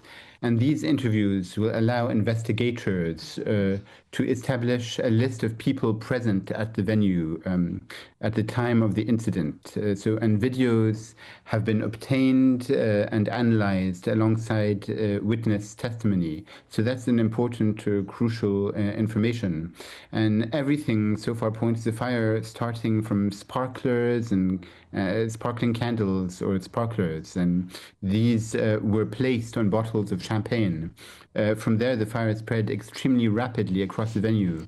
So now the authorities are trying to identify 40 victims, and this is their priority. And so really, that's the latest I can give you about the press conference. It's really a shock for families. And so on Friday, there's going to be a ceremony, and it's really going to be emotional for families and people there. And we've just heard from the head of the Swiss police, I believe, Will, saying identifying the dead is absolute priority obviously. And they're calling on a structure called the DVI, which is a Swiss structure engaged to identify victims of disaster and includes police, forensics, doctors and dentists. This was set up after the Boxing Day tsunami, which included Swiss victims. Yeah, so the DVI stands for the Disaster Victim Identification. It's a team of authorities in Switzerland, including the police, forensic experts, doctors and dentists, who all will be working together to identify people, the victims in this, piecing together the clues. But interesting to see that it's a similar response to the Boxing Day disaster in, of course, that tsunami in Asia, and a similar kind of response to this today. That police officer, the head of the Swiss Judicial Police, saying they're taking this so seriously because they don't want to make any mistakes. He said no mistakes can be permitted. We need to give the correct remains back to the families. So that's, of course, why they are taking this so seriously and why they are following all of the steps needed in order to identify the right people and bring them back to their families. It is just such a severe tragedy, not just for Switzerland, but for so many countries that surround it. Again, those nationalities that we now have confirmed are in hospitals. Of course, the nationalities of the dead are still yet to be released, but we have Swiss people, of course, they're the plurality, and then French, Italian, Serbian, Bosnian, Belgian, and Portuguese too. Yeah, that's 113 people there of the 119 injured. No British nationals on that list. There are still, though, 6 people who haven't yet been identified out of the injured. We know that half of them are being treated in Switzerland for their injuries, the other half in countries elsewhere. We're going to hear from a hospital in Milan a little bit later on this afternoon. They've taken on a number of those who have been injured, teenagers and others as well, as the Italian foreign minister has visited the scene earlier on today, and he said he's hoping those who haven't been identified yet are Italian, because there are still 6 Italians missing, and that's, of course, a far better fate to be in hospital than to be confirmed, of course, as tragically have been killed in this horrific fire. But speaking earlier on the scene, saying it will take a long time to identify the victims, and that seems to be the message coming from this press conference, reiterating the fact that it is taking a long time.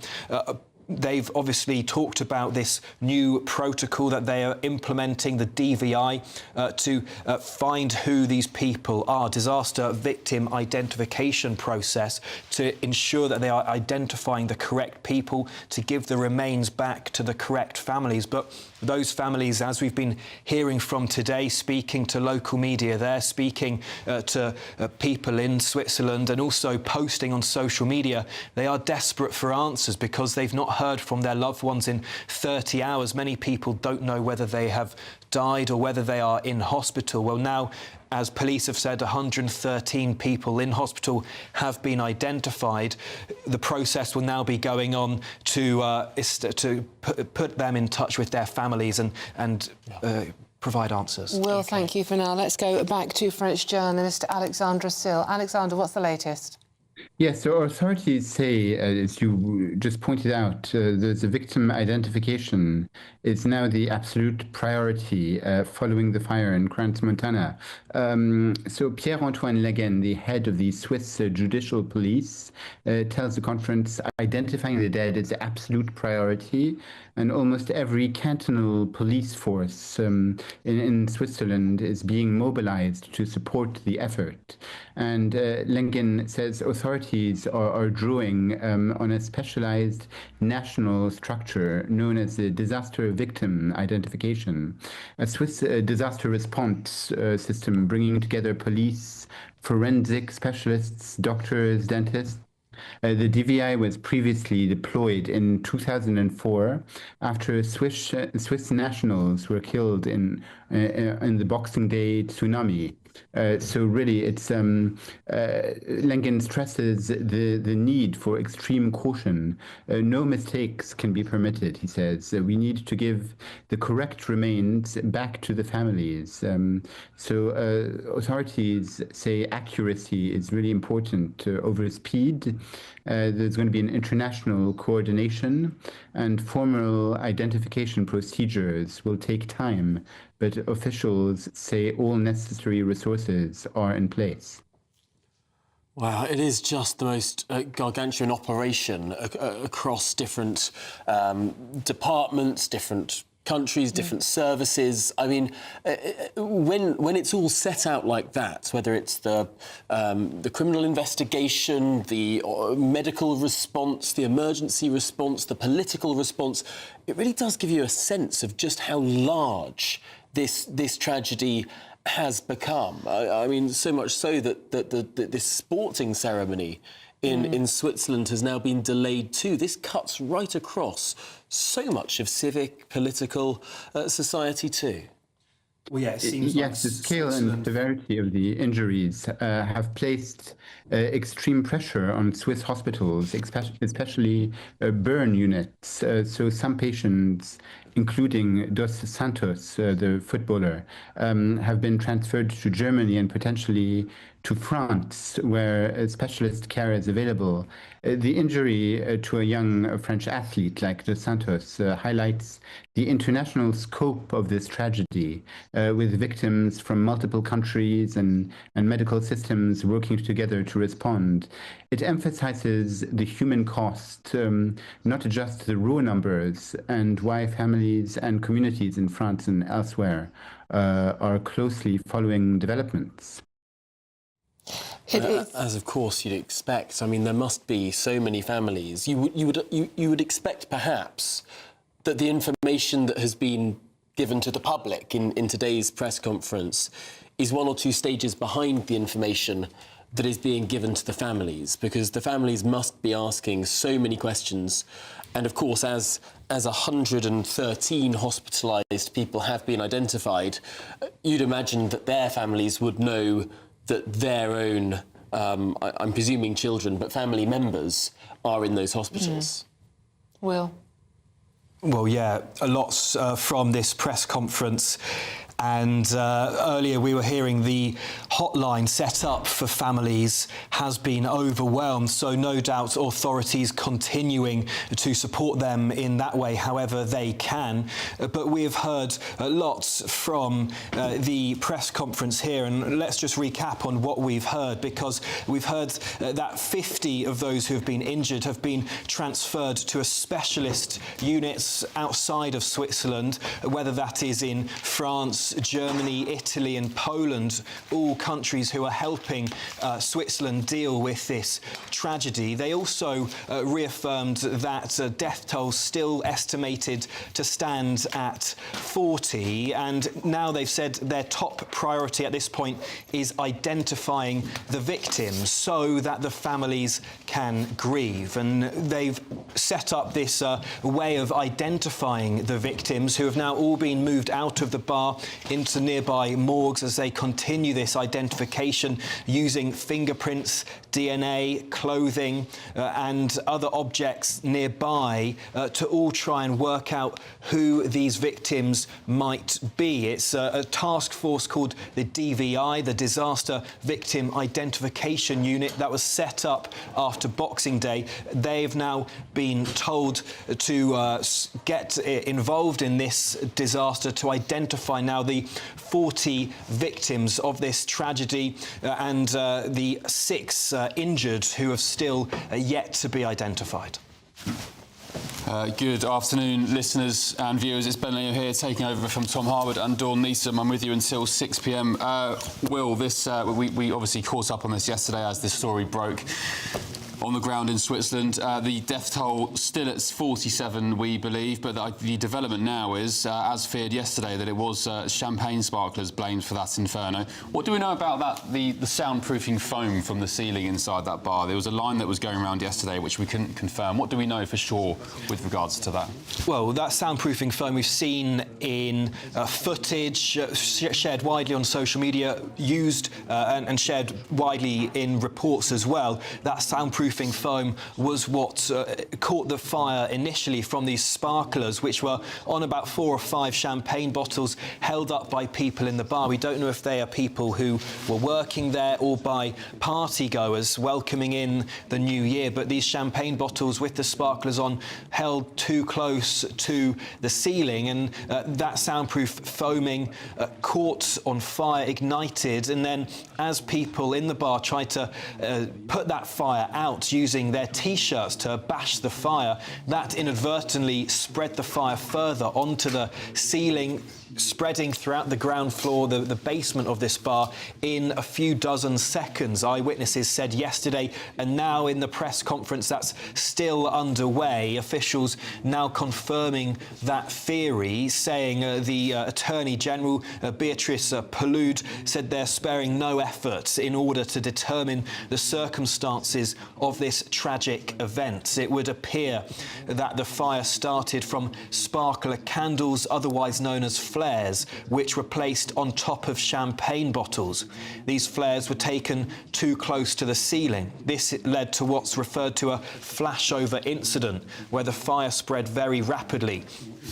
They went on to say, we will investigate whether individuals, any individuals, bear criminal liability for this incident. And if that is the case, and if these people are alive, all investigations will be opened for fire by negligence, homicide by negligence and injuries by negligence. So that's the update from the Attorney General in Valais, Beatrice Palude, speaking in the last few minutes at this press conference.